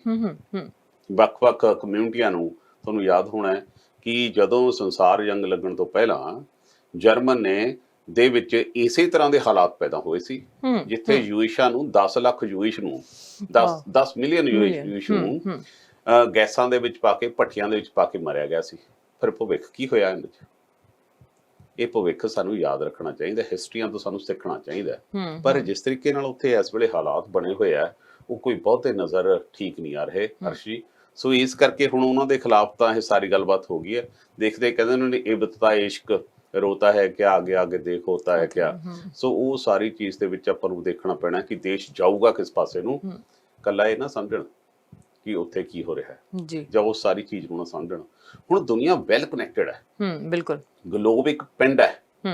ਤੁਹਾਡਾ ਸ਼ਹਿਰ ਜਿਹੜਾ ਤੁਹਾਡਾ ਕੰਟਰੀ ਆ, ਇੱਕ ਘਰ ਵਾਂਗੂ ਹੈ। ਇਹ ਬਹੁਤ ਵੱਡੀ ਕੰਟਰੀ ਨਹੀਂ ਰਹੀ, ਤੁਸੀਂ ਸਾਰਿਆਂ ਤੇ ਡਿਪੈਂਡਡ ਹੋ। ਦੁਨੀਆ ਦੇ ਵਿੱਚ ਤੁਹਾਡੀ ਇਮੇਜ ਕਿਹੋ ਜਿਹੀ ਹੈ? ਕੱਲੀਆਂ ਪਜਾਮੀਆਂ ਪਾ ਕੇ ਜਾਂ ਜਹਾਜ਼ਾਂ ਚੋੜ ਕੇ ਜਾਂ ਉਸ ਗੇੜੇ ਲਾ ਕੇ ਸੌਰ ਮੰਡਲ ਦੇ ਸਾਰੇ ਦੇ, ਉਹਦੇ ਨਾਲ ਨਹੀਂ ਰੈਪੂਟੇਸ਼ਨ ਬਣਨੀ। ਰੈਪੂਟੇਸ਼ਨ ਤੁਹਾਡੀ ਆਪਣੇ ਕਿਰਦਾਰ ਨਾਲ ਬਣਨੀ ਹੈ ਕਿ ਤੁਹਾਡਾ ਜਿਸ ਤਰ੍ਹਾਂ ਦੀ ਸੱਤਾ ਤੁਸੀਂ ਚਲਾ ਰਹੇ ਹੋ, ਇਸ ਸੱਤਾ ਦੇ ਨੀਚੇ ਕੀ ਲੋਕ ਖੁਸ਼ ਨੇ, ਕਿ ਉੱਥੋਂ ਦੀ ਜਨਤਾ ਖੁਸ਼ ਹੈ, ਕਿ ਉੱਥੋਂ ਦੀ ਇਕਨੋਮੀ ਕਾਇਮ ਹੈ, ਕਿ ਉੱਥੇ ਦਾ ਭਵਿੱਖ ਠੀਕ ਹੈ, ਉਹਨਾਂ ਦੀ ਨੌਜਵਾਨੀ ਨੂੰ ਨੌਕਰੀਆਂ ਮਿਲ ਗਈਆਂ, ਸਮਾਰਟ ਸਿਟੀ ਬਣ ਗਏ, ਜਿਹੜੇ ਕਾਲਾ ਧਨ ਲਿਆਉਣਾ ਸੀ ਉਹ ਵਾਪਸ ਆ ਗਿਆ, ਜਾਂ ਫਿਰ ਸਾਰੇ ਸੁਖ ਸ਼ਾਂਤੀ ਨਾਲ ਬੈਠੇ ਆ। ਲੋਕਾਂ ਨੇ ਰੈਪੂਟੇਸ਼ਨ ਦੁਨੀਆ ਨੇ ਆ ਦੇਖਣੀ। ਬਿਲਕੁਲ ਸਰਕਾਰਾਂ ਦਾ ਫਰਜ਼ ਬਣਦਾ ਆ, ਸਰਕਾਰ ਆਪਣੀਆਂ ਨੀਤੀਆਂ ਜਿਹੜੀਆਂ ਸਾਹਮਣੇ ਰੱਖਦੀ ਹੈ। ਹੁਣ ਅਸੀਂ ਕੈਨੇਡਾ ਦੀ ਜੇ ਗੱਲ ਕਰੀਏ, ਕੈਨੇਡਾ ਦੇ ਵਿੱਚ ਵੀ ਪਾਰਲੀਮੈਂਟ ਸੈਸ਼ਨ ਜਿਹੜਾ ਹੈਗਾ ਆ, ਉਹ ਸਾਰਿਆਂ ਦੀਆਂ ਨਜ਼ਰਾਂ ਉਸ ਦਿਨ ਦੇ ਉੱਤੇ ਟਿਕੀਆਂ ਹੋਈਆਂ। 23 ਸਤੰਬਰ ਨੂੰ ਥਰੋਨ ਸਪੀਚ ਹੋਣੀ ਆ, ਫਿਰ ਭਰੋਸੇ ਦੀ ਵੋਟ ਹੋਣੀ ਆ। ਹੁਣ ਕਿਉਂਕਿ ਮਿਨੋਰਿਟੀ ਗਵਰਨਮੈਂਟ ਆ, ਮਿਨੋਰਿਟੀ ਗਵਰਨਮੈਂਟ ਦੇ ਵਿੱਚ ਹੁਣ ਜਦੋਂ ਵੋਟਾਂ ਪੈਣੀਆਂ ਨੇ, ਹੁਣ ਸਰਕਾਰਾਂ ਜੇ ਦੂਜੀਆਂ ਜਿਹੜੀਆਂ ਪਾਰਟੀਆਂ ਹੈਗੀਆਂ ਨੇ ਉਹ ਸਾਥ ਦੇਣਗੀਆਂ ਤਾਂ ਗਵਰਨਮੈਂਟ ਅੱਗੇ ਚੱਲੂਗੀ, ਨਹੀਂ ਤਾਂ ਫਿਰ ਵੋਟਿੰਗ ਕਾਲ ਹੋਊਗੀ ਜੀ। ਹੁਣ ਇਸ ਨੂੰ ਲੈ ਕੇ ਸਰਕਾਰ ਵੀ ਪੂਰੀ ਤਿਆਰੀ ਖਿੱਚੀ ਬੈਠੀ ਹੈ ਵੀ ਅਸੀਂ ਆਹ ਪ੍ਰੋਮਿਸ ਕਰਨੇ ਆ, ਨਵੀਆਂ ਹੈਲਥ ਦੇ ਲਈ ਜਿਹੜੀਆਂ ਚੀਜ਼ਾਂ ਹੈਗੀਆਂ, ਨਵੀਆਂ ਜਿਹੜੇ ਪ੍ਰੋਜੈਕਟ ਹੈਗੇ ਆ ਉਹ ਅੱਗੇ ਜਿਹੜੇ ਸਾਹਮਣੇ ਰੱਖੇ ਜਾਣਗੇ। ਹੋਰ ਕੀ ਕੁਝ ਦੇਸ਼ ਦੇ ਲਈ ਕੀਤਾ ਜਾਵੇਗਾ, ਇਕਨੋਮੀ ਨੂੰ ਇੰਪਰੂਵ ਕਰਨ ਦੇ ਲਈ ਕੀਤਾ ਜਾਵੇਗਾ, ਬਿੱਲ ਕਿਹੜੇ ਲਿਆਂਦੇ ਜਾਣਗੇ। ਸੋ ਬਹੁਤ ਸਾਰੀਆਂ ਚੀਜ਼ਾਂ ਜਿਹੜੀਆਂ ਨੇ ਉਸ ਦਿਨ ਤੇ ਟਿਕੀਆਂ ਹੋਈਆਂ ਨੇ, ਕਿਉਂਕਿ ਉਸ ਤੋਂ ਬਾਅਦ ਜਿਹੜਾ ਸਾਨੂੰ ਇਹ ਸਰਕਾਰ ਨੇ, ਕੈਨੇਡਾ ਸਰਕਾਰ ਨੇ ਹੈਲਪ ਦਿੱਤੀ ਹੋਈ ਸੀਗੀ, ਸਰਵ ਦਿੱਤਾ ਹੋਇਆ ਸੀ CERB, ਉਹ ਖਤਮ ਹੋਣ ਜਾ ਰਿਹਾ। ਹੁਣ ਜਿਹੜੀ ਦੂਜੀਆਂ ਸਰਕਾਰਾਂ ਨੇ ਉਹ ਇਹ ਡਿਮਾਂਡ ਕਰਦੀਆਂ ਕਿ ਜਿਹੜੇ ਅਜੇ ਵੀ ਘਰਾਂ ਦੇ ਵਿੱਚ ਬੈਠੇ ਉਹਨਾਂ ਨੂੰ ਹੋਰ ਹੈਲਪ ਕਰੋ। ਹੁਣ ਸਰਕਾਰ ਕਹਿੰਦੀ ਹੈ ਕਿ EI ਤੇ ਚਲੇ ਜਾਓ। EI ਵੀ ਕਈ ਲੋਕ ਕੁਆਲੀਫਾਈ ਨਹੀਂ ਕਰਦੇ। ਹੁਣ ਜਿਹੜੇ ਲੋਕ ਨਹੀਂ ਕੁਆਲੀਫਾਈ ਕਰਦੇ, ਜੇ ਉਹਨਾਂ ਨੂੰ CERB ਵੀ ਨਹੀਂ ਮਿਲਣਾ, ਉਹ ਕੀ ਕਰਨਗੇ ਹੁਣ ਅੱਗੇ ਜਾ ਕੇ? ਸੋ ਉਹਨਾਂ ਦੇ ਲਈ ਕੀ ਹੈਲਪ ਹੋਊਗੀ? ਹੁਣ ਇਹ ਸਾਰੀਆਂ ਚੀਜ਼ਾਂ ਜਿਹੜੀਆਂ ਨੇ ਸਾਰਿਆਂ ਦੀਆਂ ਨਜ਼ਰਾਂ ਇਹਦੇ ਤੇ ਟਿਕੀਆਂ ਹੋਈਆਂ ਨੇ ਕਿ ਲਿਬਰਲ ਸਰਕਾਰ ਕੀ ਨੀਤੀਆਂ ਜਿਹੜੀਆਂ ਨੇ ਥਰੋਨ ਸਪੀਚ ਦੇ ਵਿੱਚ ਲੈ ਕੇ ਆਉਂਦੀ ਹੈ। ਪਾਰਲੀਮੈਂਟ ਸੈਸ਼ਨ ਬੰਦ ਹੈਗਾ, ਪਹਿਲਾਂ ਕਹਿੰਦੇ ਸੀ ਅਸੀਂ ਕਦੇ ਵੀ ਪਾਰਲੀਮੈਂਟ ਸੈਸ਼ਨ ਬੰਦ ਨਹੀਂ ਕਰਾਂਗੇ, ਪਰ ਹੁਣ ਹਾਲਾਤ ਨੂੰ ਦੇਖਦੇ ਹੋਏ ਤੇ ਇੱਕ ਥੋੜੇ ਜਿਹੇ ਮਸਲੇ ਜਿਹੜੇ ਤੁਹਾਨੂੰ ਪਤਾ ਹੈ ਲਿਬਰਲ ਸਰਕਾਰ ਦੇ ਸਾਹਮਣੇ ਆਏ ਨੇ, ਉਹਨੂੰ ਲੈ ਕੇ ਉਹਨਾਂ ਨੂੰ ਜੋ ਪਾਰਲੀਮੈਂਟ ਬੰਦ ਕਰਨੀ ਪਈ। ਤੇ ਹੁਣ 23 ਸਤੰਬਰ ਦਾ ਦਿਨ ਅਹਿਮ ਹੋਣ ਵਾਲਾ। ਹੁਣ ਜੇ ਅਸੀਂ ਪੰਜਾਬ ਚੱਲੀਏ ਤਾਂ ਲੋਕ ਸਭਾ ਦਾ ਸੈਸ਼ਨ ਦੀ ਜੇ ਗੱਲ ਕਰੀਏ, ਆਰਡੀਨੈਂਸ ਦੀ ਗੱਲ ਕਰੀਏ, ਤਾਂ ਉਹ ਉੱਥੇ ਵੀ ਸ਼ੁਰੂ ਹੋਣ ਲੱਗਿਆ। ਕੀ ਬਿੱਲ ਬਣ ਜੂਗਾ ਆਰਡੀਨੈਂਸ ਦਾ? ਦੇਖੋ, ਦਿੱਲੀ ਲੋਕ ਸਭਾ ਦੇ ਵਿੱਚ ਜਿਹੜਾ ਸੈਸ਼ਨ ਸ਼ੁਰੂ ਹੋਣਾ ਹੈ ਜੀ, ਇਹ ਸੋਮਵਾਰ ਤੋਂ ਸੈਸ਼ਨ ਸ਼ੁਰੂ ਹੋਣਾ ਹੈ। ਭਾਰਤ ਦੇ ਸੰਵਿਧਾਨ ਦੇ ਪ੍ਰੋਟੋਕੋਲ ਦੇ ਮੁਤਾਬਕ ਸੈਸ਼ਨ ਹੁੰਦਾ, ਸਰਦ ਰੁੱਤ ਦਾ ਹੁੰਦਾ, ਗਰਮ ਰੁੱਤ ਦਾ ਹੁੰਦਾ, ਪਤਝੜ ਦਾ ਹੁੰਦਾ। ਸਰਦ ਦੇ ਵਿੱਚ ਇਹ ਸਾਰੇ ਇੱਕ ਪ੍ਰੋਟੋਕੋਲ ਆ ਵੀ ਉਸੇ ਦੇ ਮੁਤਾਬਕ ਲੋਕਤੰਤਰ ਜਿਹੜਾ ਕਹਿੰਦੇ ਆ ਜਿਹਨੂੰ, ਉਸ ਤਰੀਕੇ ਨਾਲ ਚੱਲਦਾ। ਹੁਣ ਇਹ ਸੈਸ਼ਨ ਜਿਹੜਾ ਸ਼ੁਰੂ ਹੋਣਾ ਹੈ, ਇਹ ਸੈਸ਼ਨ ਦੇ ਵਿੱਚ ਸਭ ਤੋਂ ਇੰਪੋਰਟੈਂਟ ਤਾਂ ਗੱਲ ਇਹ ਆ, 543 ਤਾਂ ਲੋਕ ਸਭਾ ਮੈਂਬਰ ਨੇ, ਉਸ ਤੋਂ ਬਾਅਦ ਫਿਰ ਜਿਹੜੀ ਸਾਡਾ ਅੱਪਰ ਜਿਹਨੂੰ ਰਾਜ ਸਭਾ ਆਪਾਂ ਮੈਂਬਰ ਕਹਿੰਦੇ ਆ, ਉਹਦੇ ਵਿੱਚ ਵੀ 248 ਦੇ ਕਰੀਬ ਮੇਰੇ ਖਿਆਲ ਨਾਲ ਮੈਂਬਰ ਉਹਦੇ ਵਿੱਚ ਵੀ ਹੁੰਦੇ ਆ। ਉਹਨਾਂ ਦਾ ਸੈਸ਼ਨ ਸ਼ੁਰੂ ਹੋਣਾ। ਇਹਦੇ ਚ ਦੇਖਣ ਵਾਲੀ ਗੱਲ ਪਹਿਲਾਂ ਤਾਂ ਇਹ ਹੈ ਕਿ ਸੈਸ਼ਨ ਨੂੰ ਜਦੋਂ ਚਲਾਉਣਾ ਹੈ, ਕਿਸ ਢੰਗ ਨਾਲ ਚਲਾਇਆ ਜਾਣਾ ਜੀ। ਕਿ ਇਸ ਸੈਸ਼ਨ ਨੂੰ ਚਲਾਉਣ ਵਾਸਤੇ ਜਿਹੜੀ ਕਰੋਨਾ ਦੀ ਬਿਮਾਰੀ ਦਾ ਆਪਾਂ ਸੋਸ਼ਲ ਡਿਸਟੈਂਸਿੰਗ ਦੀ ਗੱਲ ਕਰਦੇ ਹਾਂ, ਇਹਦੇ ਵਾਸਤੇ ਕੱਲਾ ਲੋਕ ਸਭਾ ਨਹੀਂ, ਉਸ ਦੇ ਨਾਲ ਜਿਹੜੀਆਂ ਗੈਲਰੀਜ਼ ਬਣੀਆਂ ਨੇ ਉਹਨਾਂ ਨੂੰ ਵੀ ਯੂਜ਼ ਕੀਤਾ ਜਾਊਗਾ, ਦੂਸਰੇ ਜਿਹੜੇ ਹਾਲ ਨੇ ਉਹਨਾਂ ਨੂੰ ਵੀ ਯੂਜ਼ ਕੀਤਾ ਜਾਊਗਾ। ਉਸ ਸੈਸ਼ਨ ਨੂੰ ਚਲਾਉਣ ਦੇ ਵਿੱਚ ਸਾਰੀਆਂ ਪਾਰਟੀਆਂ ਕਿਸ ਤਰੀਕੇ ਨਾਲ ਸ਼ਾਮਲ ਹੁੰਦੀਆਂ ਨੇ। ਜਦੋਂ ਸੈਸ਼ਨ ਸ਼ੁਰੂ ਹੋਣਾ, ਉਸ ਦੇ ਵਿੱਚ ਸਭ ਤੋਂ ਨਿਗਾਹ ਜਿਹੜੀ ਸਾਡੀ ਐਜ਼ ਏ ਪੰਜਾਬੀ ਹੋਣ ਦੇ ਨਾਤੇ ਹੈ, ਸਾਡੀ ਇਸ ਗੱਲ ਤੇ ਨਿਗਾਹ ਹੈ ਕਿ ਜਿਹੜਾ ਕਿਸਾਨਾਂ ਦੇ ਖਿਲਾਫ ਆਰਡੀਨੈਂਸ ਤੇ ਇਹ ਸਰਕਾਰ ਲੈ ਕੇ ਆਈ ਸੀ, ਕੀ ਇਸ ਦਾ ਬਿੱਲ ਬਣ ਜਾਊਗਾ। ਹੂੰ ਮੈਂ ਸਮਝਦਾ ਹਾਂ ਕਿ ਇਸ ਦਾ ਕਾਨੂੰਨ ਇਹ ਪਾਸ ਹੋ ਜਾਣਾ ਹੈ। ਓਕੇ। ਉਹਦਾ ਕਾਰਨ ਇਹ ਹੈ ਜੀ। ਕਿਉਂਕਿ ਜਿਹੜੀ ਸੱਤਾਧਾਰੀ ਧਿਰ ਇਸ ਵੇਲੇ ਬੜੀ ਮਜ਼ਬੂਤੀ ਦੇ ਵਿੱਚ ਹੈ। ਇੱਕ ਉਹ ਵਿਸ਼ੇਸ਼ ਸੋਚ ਲੈ ਕੇ ਉਹ ਚੱਲ ਰਹੀ ਹੈ ਜੀ। ਔਰ ਵਿਰੋਧੀ ਧਿਰਾਂ ਕਿਤੇ ਨਜ਼ਰ ਨਹੀਂ ਆਉਂਦੀਆਂ। ਇੱਕ ਕਾਂਗਰਸ ਪਾਰਟੀ ਹੈ ਜਿਹਦੇ ਕੋਲ 54 MP ਨੇ, ਉਸ ਦੇ ਨਾਲ ਉਹ ਉਹਨਾਂ ਦਾ ਕੁਝ ਕਰ ਨਹੀਂ ਸਕ ਰਹੇ। ਉਹਨਾਂ ਦੇ ਆਪਸ ਵਿੱਚ ਵੀ ਕਮਜ਼ੋਰੀਆਂ ਬਹੁਤ ਸਾਰੀਆਂ ਨੇ। ਵਿਰੋਧੀ ਧਿਰਾਂ ਇਕੱਠੀਆਂ ਕਿਤੇ ਨਹੀਂ ਹੋ ਰਹੀਆਂ। ਦੂਸਰੀ ਗੱਲ ਇਹ ਹੋਣੀ ਹੈ ਕਿ ਜਦੋਂ ਉੱਥੇ ਇਹ ਸੈਸ਼ਨ ਸ਼ੁਰੂ ਹੋਣਾ ਹੈ, ਜਦੋਂ ਉਹਨਾਂ ਨੇ ਧੜਾ-ਧੜ ਬਿੱਲ ਲਿਆਉਣੇ ਆ, ਪਹਿਲਾਂ ਤਾਂ ਲੋਕ ਸਭਾ ਦੇ ਵਿੱਚ ਜਾਂ ਰਾਜ ਸਭਾ ਦੇ ਵਿੱਚ ਜਦੋਂ ਇਸ ਤਰ੍ਹਾਂ ਦੀਆਂ ਚਰਚਾਵਾਂ ਹੁੰਦੀਆਂ ਸੀ ਤਾਂ ਵਿਰੋਧੀ ਪਾਰਟੀਆਂ, ਵਿਰੋਧੀ ਲੀਡਰ ਉਸ ਸੈਸ਼ਨ ਦੇ ਵਿੱਚ ਨਾਅਰੇਬਾਜ਼ੀ ਵੀ ਕਰ ਲਿਆ ਕਰਦੇ ਸੀ ਜਾਂ ਬਿੱਲ ਦੇ ਵਿੱਚ ਆ ਕੇ ਸਪੀਕਰ ਦੇ ਸਾਹਮਣੇ ਵੀ ਪ੍ਰਦਰਸ਼ਨ ਕਰ ਲਿਆ ਕਰਦੇ ਸੀ। ਹੁਣ ਤਾਂ ਇਸ ਦਾ ਫਾਇਦਾ ਸਰਕਾਰ ਨੇ ਕਰੋਨਾ ਵਾਇਰਸ ਦਾ ਬਹੁਤ ਇਸ ਗੱਲ ਦਾ ਫਾਇਦਾ ਲੈਣਾ ਹੈ। ਜੀ ਜੀ। ਇਹਨਾਂ ਨੇ ਉਹ ਸਕਰੀਨਾਂ ਲਾਉਣੀਆਂ ਨੇ। ਸਕਰੀਨਾਂ ਤੋਂ ਜਿਹੜੇ ਵਿਰੋਧੀ ਧਿਰਾਂ ਕਿਤੇ ਬੈਠ ਕੇ ਮਿਲਣਗੀਆਂ, ਉਹਨਾਂ ਨੂੰ ਹੋ ਸਕਦਾ ਸੈੱਟੇ ਉੱਥੇ ਕਰ ਦੇਣ ਵੀ ਜਿਹੜੇ ਸਿਰਫ ਸਕਰੀਨਾਂ ਤੇ ਬੋਲ ਸਕਦੇ ਹੋਣ। ਜੇਕਰ ਉਹ ਬੋਲਣਗੇ ਵੀ ਤਾਂ ਉਹਨਾਂ ਦੀ ਆਵਾਜ਼ ਬੰਦ ਕਰ ਦਿੱਤੀ ਜਾਊਗੀ, ਸਿਰਫ ਤਸਵੀਰ ਦਿਖੂਗੀ, ਉਹਦੇ ਨਾਲ ਹੋਣਾ ਕੁਛ ਨਹੀਂ। ਉਹ ਸਾਰੀ ਚੀਜ਼ ਤੇ ਜਦੋਂ ਸਾਡਾ ਕਿਸਾਨੀ ਦਾ ਆਰਡੀਨੈਂਸ ਦਾ ਬਿੱਲ ਆਉਣਾ, ਉਸ ਦੇ ਵਿੱਚ ਕਾਂਗਰਸ ਤਾਂ ਉਹਦੀ ਮੁਖਾਲਫਤ ਕਰ ਰਹੀ ਹੈ ਔਰ ਕਿਸਾਨ ਜਥੇਬੰਦੀਆਂ ਪੰਜਾਬ ਭਰ ਦੇ ਵਿੱਚ ਹਰਿਆਣੇ ਦੇ ਕੁਝ ਪਾਰਟਾਂ ਦੇ ਵਿੱਚ ਵਿਰੋਧ ਪ੍ਰਦਰਸ਼ਨ ਕਰ ਰਹੀਆਂ ਨੇ, ਸੜਕਾਂ ਤੇ ਬੈਠੀਆਂ ਨੇ, ਜੇਲ੍ਹਾਂ ਦੇ ਅੱਗੇ ਜਾ ਕੇ ਪ੍ਰਦਰਸ਼ਨ ਕਰ ਰਹੀਆਂ ਨੇ, ਸਾਨੂੰ ਜੇਲ੍ਹਾਂ ਦੇ ਅੰਦਰ ਦਿਓ ਜੇਕਰ ਸਾਨੂੰ ਇਹ ਖਤਮ ਕਰਨਾ ਹੈ। ਉਸ ਮਾਮਲੇ 'ਚ ਸਭ ਤੋਂ ਜ਼ਿਆਦਾ ਜਿਹੜੀ ਦੇਖਣ ਵਾਲੀ ਗੱਲ ਸੀ ਉਹ ਸੀ ਕਿ ਜਿਹੜੀ ਇਹਨਾਂ ਧਿਰਾਂ ਨੂੰ ਨੁਮਾਇੰਦਗੀ ਕਰਨ ਦਾ ਦਾਅਵਾ ਕਰਦੀਆਂ ਪਾਰਟੀਆਂ ਨੇ, ਖਾਸ ਤੌਰ ਤੇ ਜੇਕਰ ਮੈਂ ਸ਼੍ਰੋਮਣੀ ਅਕਾਲੀ ਦਲ ਦੀ ਗੱਲ ਕਰਾਂ ਜਿਨ੍ਹਾਂ ਨੇ ਇਹਨਾਂ ਦਾ ਦਿੱਤਾ ਹੋਇਆ ਖਾਧਾ, ਕਿਸਾਨਾਂ ਦੇ ਮਸੀਹਾ ਹੋਣ ਦੇ ਬੜੇ ਨਾਅਰੇ ਤੇ ਜਕਾਰੇ ਲਾਏ ਆ, ਉਹਨਾਂ ਦੀ ਕੱਲ ਕੋਰ ਕਮੇਟੀ ਦੀ ਮੀਟਿੰਗ ਸੀ। ਉਸ ਕੋਰ ਕਮੇਟੀ 'ਚ ਵੀ ਸਿਰਫ ਤੇ ਸਿਰਫ ਇੱਕ ਫਾਰਮੈਲਿਟੀ ਕੀਤੀ ਗਈ ਕਿ ਜਿਹੜਾ ਕਿਸਾਨਾਂ ਦਾ ਜਿਹੜਾ ਬਿੱਲ ਹੈ ਜੀ ਉਹ ਇਸ ਤਰੀਕੇ ਨਾਲ ਨਹੀਂ ਹੋਣਾ ਚਾਹੀਦਾ ਸੀ, ਅਸੀਂ ਤਾਂ ਉਹਨਾਂ ਦੇ ਪਿੱਛੇ ਕੁਰਬਾਨੀਆਂ ਦੇ ਦਾਂਗੇ। ਕਾਹਦੀ ਕੁਰਬਾਨੀ ਦੇਣਗੇ, ਮੈਨੂੰ ਸਮਝ ਨਹੀਂ ਆਈ ਗੱਲ। ਸੁਖਬੀਰ ਸਿੰਘ ਬਾਦਲ ਨੇ ਕੁਰਬਾਨੀ ਬਹੁਤ ਛੇਤੀ ਹੱਥਾਂ 'ਚ ਰੱਖੀ ਹੁੰਦੀ ਹੈ ਵੀ ਬਸ ਜੀ ਸਾਨੂੰ ਦਿਓ, ਅਸੀਂ ਕੁਰਬਾਨੀ ਦੇ ਦਾਂਗੇ। ਜਿੱਥੇ ਕੁਰਬਾਨੀ ਦੇਣ ਦੀ ਲੋੜ ਸੀ ਉੱਥੇ ਅਸੀਂ ਗਦਾਰੀ ਕਰਦੇ ਨਜ਼ਰ ਆ ਰਹੇ ਹਾਂ। ਬਿਲਕੁਲ। ਚਾਹੀਦਾ ਤਾਂ ਇਹ ਸੀ ਕਿ ਕਿਸਾਨਾਂ ਦੇ ਹੱਕ 'ਚ ਖੜਦੇ। ਸਰਦਾਰ ਸੁਖਬੀਰ ਸਿੰਘ ਬਾਦਲ ਉਸ ਆਰਡੀਨੈਂਸ ਦੇ ਹੱਕ 'ਚ ਬੋਲ ਰਹੇ ਨੇ, ਉਹਨਾਂ ਦੀ ਧਰਮ ਪਤਨੀ ਉਹਨਾਂ ਦੇ ਹੱਕ 'ਚ ਬੋਲ ਰਹੀ ਹੈ। ਸਭ ਤੋਂ ਵੱਡਾ ਜਿਹੜਾ ਬਾਬਾ ਬੋੜ ਹੈ ਸਰਦਾਰ ਪ੍ਰਕਾਸ਼ ਸਿੰਘ ਬਾਦਲ, ਉਹ ਵੀ ਸੋਸ਼ਲ ਮੀਡੀਆ ਤੇ ਆ ਕੇ ਉਸ ਬਿੱਲ ਦੇ ਹੱਕ 'ਚ ਬੋਲ ਰਿਹਾ ਹੈ। ਫਿਰ ਤੁਸੀਂ ਕੁਰਬਾਨੀ ਕਾਹਦੇ ਵਾਸਤੇ ਦੇਣੀ ਹੈ? ਆਪਣੇ ਪਰਿਵਾਰ ਵਾਸਤੇ, ਪੰਜਾਬ ਨੂੰ ਉਹਨਾਂ ਤੇ ਬਾਰ ਕੇ ਆਪਣੀਆਂ ਕੁਰਸੀਆਂ ਬਚਾਉਣ ਵਾਸਤੇ। ਤੁਸੀਂ ਉਸ ਕੋਰ ਕਮੇਟੀ 'ਚ ਵੀ ਕੋਈ ਇਸ ਤਰ੍ਹਾਂ ਦਾ ਫੈਸਲਾ ਨਹੀਂ ਲਿਆ ਗਿਆ। ਹਾਂ, ਇਹ ਕਿਹਾ ਗਿਆ ਵੀ ਹਾਂਜੀ ਇਹਦੇ ਵਿੱਚ ਸੋਧ ਹੋਣੀ ਚਾਹੀਦੀ ਹੈ ਜੀ, ਅਸੀਂ ਉੱਥੇ ਗੱਲ ਕਰਾਂਗੇ। ਸੋ ਇਹ ਸਾਰੀਆਂ ਚੀਜ਼ਾਂ ਇਸ ਗੱਲ ਵੱਲ ਨੇ ਕਿ ਕਿਸਾਨਾਂ ਦਾ ਭਵਿੱਖ ਆਉਂਦਾ ਸਮਾਂ ਕਿਸ ਤਰ੍ਹਾਂ ਦਾ ਹੋਣਾ ਹੈ, ਜਦੋਂ ਫਸਲਾਂ ਦੇ ਮੁੱਲ ਬਿਲਕੁਲ ਆਪਣੀ ਮਰਜ਼ੀ ਦੇ ਮੁਤਾਬਕ ਜੋ ਸਾਡੇ ਧੰਨਾ ਸੇਠ ਉੱਥੇ ਬੈਠੇ ਹੈ, ਜੋ ਵਪਾਰੀ ਵਰਗ ਬੈਠਾ ਹੈ, ਪਹਿਲੇ ਸਾਨੂੰ ਚੂਣ ਕੇ ਖਾ ਗਿਆ। ਉਹ ਵਿਸ਼ੇਸ਼ ਨੀਤੀਆਂ ਦੇ ਤਹਿਤ ਸਾਨੂੰ ਤਾਂ ਜ਼ਮੀਨਾਂ ਤੋਂ ਵੀ ਖਹਿੜਾ ਛੁਡਵਾ ਦੇਣਗੇ, ਅਸੀਂ ਤਾਂ ਮਜ਼ਦੂਰੀਆਂ ਤੇ ਆ ਜਾਵਾਂਗੇ, ਅਸੀਂ ਕਿੱਥੇ ਜਾਵਾਂਗੇ। ਸੋ ਇਹ ਸੈਸ਼ਨ ਨੇ ਬੜਾ ਮਹੱਤਵਪੂਰਨ ਰੋਲ ਖਾਸ ਤੌਰ ਤੇ ਪੰਜਾਬ ਦੇ ਭਵਿੱਖ ਵਾਸਤੇ ਬੜਾ ਰੋਲ ਤੈਅ ਕਰਨਾ ਹੈ। ਇਹ ਸਾਡਾ ਪਹਿਲੇ ਸਮਾਂ ਸਾਡੇ ਤੇ ਮਾੜਾ ਚੱਲ ਰਿਹਾ, ਜੇਕਰ ਇਸ ਤਰ੍ਹਾਂ ਦਾ ਆ ਗਿਆ ਤਾਂ ਅੱਗੇ ਜਾ ਕੇ ਕੀ ਹਾਲਾਤ ਹੋਣਗੇ। ਜੀ, ਪੰਜਾਬ ਬਾਰੇ ਹੋਰ ਵੀ ਬਹੁਤ ਸਾਰੀਆਂ ਖਬਰਾਂ ਨੇ, ਉਹਨਾਂ ਬਾਰੇ ਵੀ ਚਰਚਾ ਕਰਾਂਗੇ। ਬ੍ਰੇਕ ਲਾ ਲੈਂਦੇ ਹਾਂ ਤੇ ਬ੍ਰੇਕ ਤੋਂ ਬਾਅਦ ਵਾਪਸ ਆਉਂਦੇ ਹਾਂ। ਬਿਲਕੁਲ ਜੀ, ਸਟ੍ਰੇਟ ਟਾਕ ਸਿੱਧੀ ਗੱਲ ਪ੍ਰੋਗਰਾਮ ਦੇ ਵਿੱਚ ਵੇਲਾ ਹੋ ਚੁੱਕਿਆ ਹੈ ਕਮਰਸ਼ੀਅਲ ਬ੍ਰੇਕ ਦਾ। ਜਲਦ ਵਾਪਸ ਆਉਂਦੇ ਆ, ਬਣੇ ਰਹੋ ਸਾਂਝਾ ਟੀਵੀ ਦੇ ਨਾਲ।